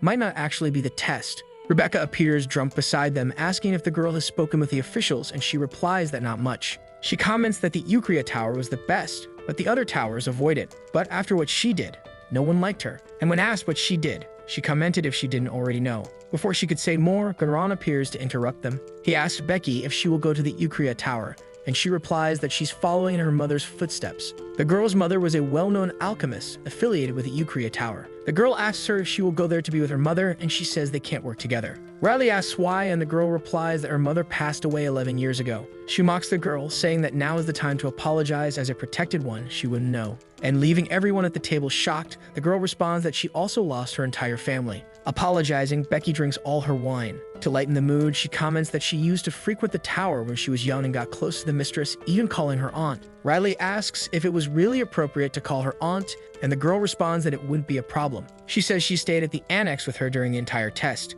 The girl asks if that wasn't wrong, and the mage replies that many are dishonest. She points to Arpel and says that her mentor is also the administrator of the selection test. The girl questions why the administrator is so young, and Rebecca says that high officials from Irantes can maintain eternal youth thanks to the immortality ritual. She wasn't the only one with connections, and even Garon was a colleague of the Eucria Tower Master. Riley asks Grimoire if that's true, and he comments that the magic world is small and that mages' networks are full of connections. The mage asks if those connections can't influence the results of the selection test. He says no and uses her as an example, a rookie that everyone is interested in. Garon asks the girl if she plans to go to Arantes. Then the girl comments that the man's expression has been strange since early on, so she confirms that she will go there. The man begins to say that she should reconsider, but the administrator appears, saying for the girl to accept. Then, grabbing a chair, she asks if she can sit with them to talk. She apologizes for the late introduction and says she is the head administrator of the selection. Her name is Isabella, a Trabuxa mage. And when Rebecca asks her, she says she's Olivia's great aunt. Grimoire comments that she should be around the same age as the girl's grandmother, And when asked if she's from Atlantis, she says she is one of the 7 elders and tells Riley that she won't regret it. Her explanation continued uninterrupted. With 300 years, the 5 great towers were established. Maintaining their reputation, nature, and vision of Atlantis was as if she had memorized and prepared speech. She says that, above all, they achieved the immortality ritual after inheriting it from the Archmage Marta Farharich. In the end, it was an absurd story. The woman says the master was very interested in Riley, to the point of using the right to nominate without hesitation. And that he also asked her to convey the message that, if she joins the tower, they will support her in every way possible. She says they can learn more details during the interview and wishes her a pleasant evening. Grimoire comments that she knows Ian wasn't Marta's disciple, and the fact that she's spilling lies so easily means she's scheming with the master of the towers and would have punched her in the face if it weren't for the paper. Riley asks what she could do, and the boy says it's not just eventing, to just focus on the interview and rest after the banquet. In the room, someone knocks on the door, but they don't know who it is. Behind the door, Rebecca screams, but Garon pulls her to the side, asking them to open the door for them. They wonder why they came here. After entering, the man places a spy detector on the door, and Grimoire wonders what kind of conversation they were planning to have. Then the man tells Riley not to go to the Atlantis tower. When asked why, the man says a war will start soon, and once it's over, Atlantis won't be on the map anymore. Grimoire and his disciple begin commenting, but Becky calls for the man. She begins asking how Atlantis won't be on the map, and he just says she's drunk. After a mental clearing, the girl asks what he meant by that, and after Garon presses her, she starts talking about how she earned the nomination and her story, how the tower's mind was open, that it adapts to changes and doesn't despise new opinions developing rapidly. That's why it was the favorite. But the reality was different. Rebecca asks the girl if she knows why they became so strong in just 300 years. She says it was because the tower's master was Marta's disciple. After Marta's death, no one reached the position of Archmage for 300 years, and the title would have a significant impact. Becky says she wasn't wrong, but there was another reason for Atlantis Tower's growth. The thing that Grimoire and Marta spent their whole lives researching, but it was Ian who succeeded, or rather, he is believed to have succeeded in the immortality magic. The mage granted immortality to the 7 elders and other high-ranking officials who swore absolute loyalty to him. It was truly a dictatorship because thanks to the ritual, the absolute ruler, the tower's master, doesn't change. Like any organization, the tower can't escape the influence of politics, but with the maintenance of absolute power, it could move in one direction. Becky continues, saying that rich and noble people support the tower to receive the immortality ritual, so they have no financial problems. Riley says that the tower only managed to prosper in those 300 years thanks to the immortality ritual, but something seems wrong. The undead who defied death and the necromancers who used dark magic. Those who dare to defy death and betray the laws of the heavens are all marked with an indelible stigma, a stigma called demonic energy. The girl wonders why the mages of the Atlantis Tower who use the ritual don't emit demonic energy, and Becky speaks along with her. The woman answers that it's unknown as there are ongoing debates about the pros and cons of this ritual. That's why Ian isn't an Archmage. Riley then asks the same question to Grimoire, but even he doesn't know how to answer, and that's precisely why he considers the mage a fraud. It's a ritual that even Grimoire failed, but the problem was how to eliminate this fraud. But during the 300 years he was sleeping, it seems not everyone was an idiot. It would be impossible for Rebecca alone to gather so much information, which means that besides him and Riley, other forces oppose the Atlantis magical towers. Becky says there are 3 forces opposing the tower. The Imperial family, who fears that the Great Ones will overpower their power indefinitely because of the ritual. The Great Temple, which was concerned that the destruction of the cycle of life and death would destroy the laws of the heavens. And the rest of the 5 magic towers, which were cautious about the rapid growth of the magic tower, took steps to keep it under control. Riley comments that it must have been a lot of pressure, and Rebecca says that even so, the tower continued to grow steadily. For the tower never hesitated to remove obstacles. They would use any means necessary for that, and Becky comments that she and Garon lost precious people in the process. And she ends by saying that they killed her mother and Sharon. Grimoire comments that he was familiar with those feelings as both of them wanted revenge against the same target as he did. The man then says that this is the reason Riley couldn't enter, and the girl asks if they would like to hear her plan. So the video ends here. If you don't want to miss the next part, activate the notification bell, and see you next time on Tob's channel.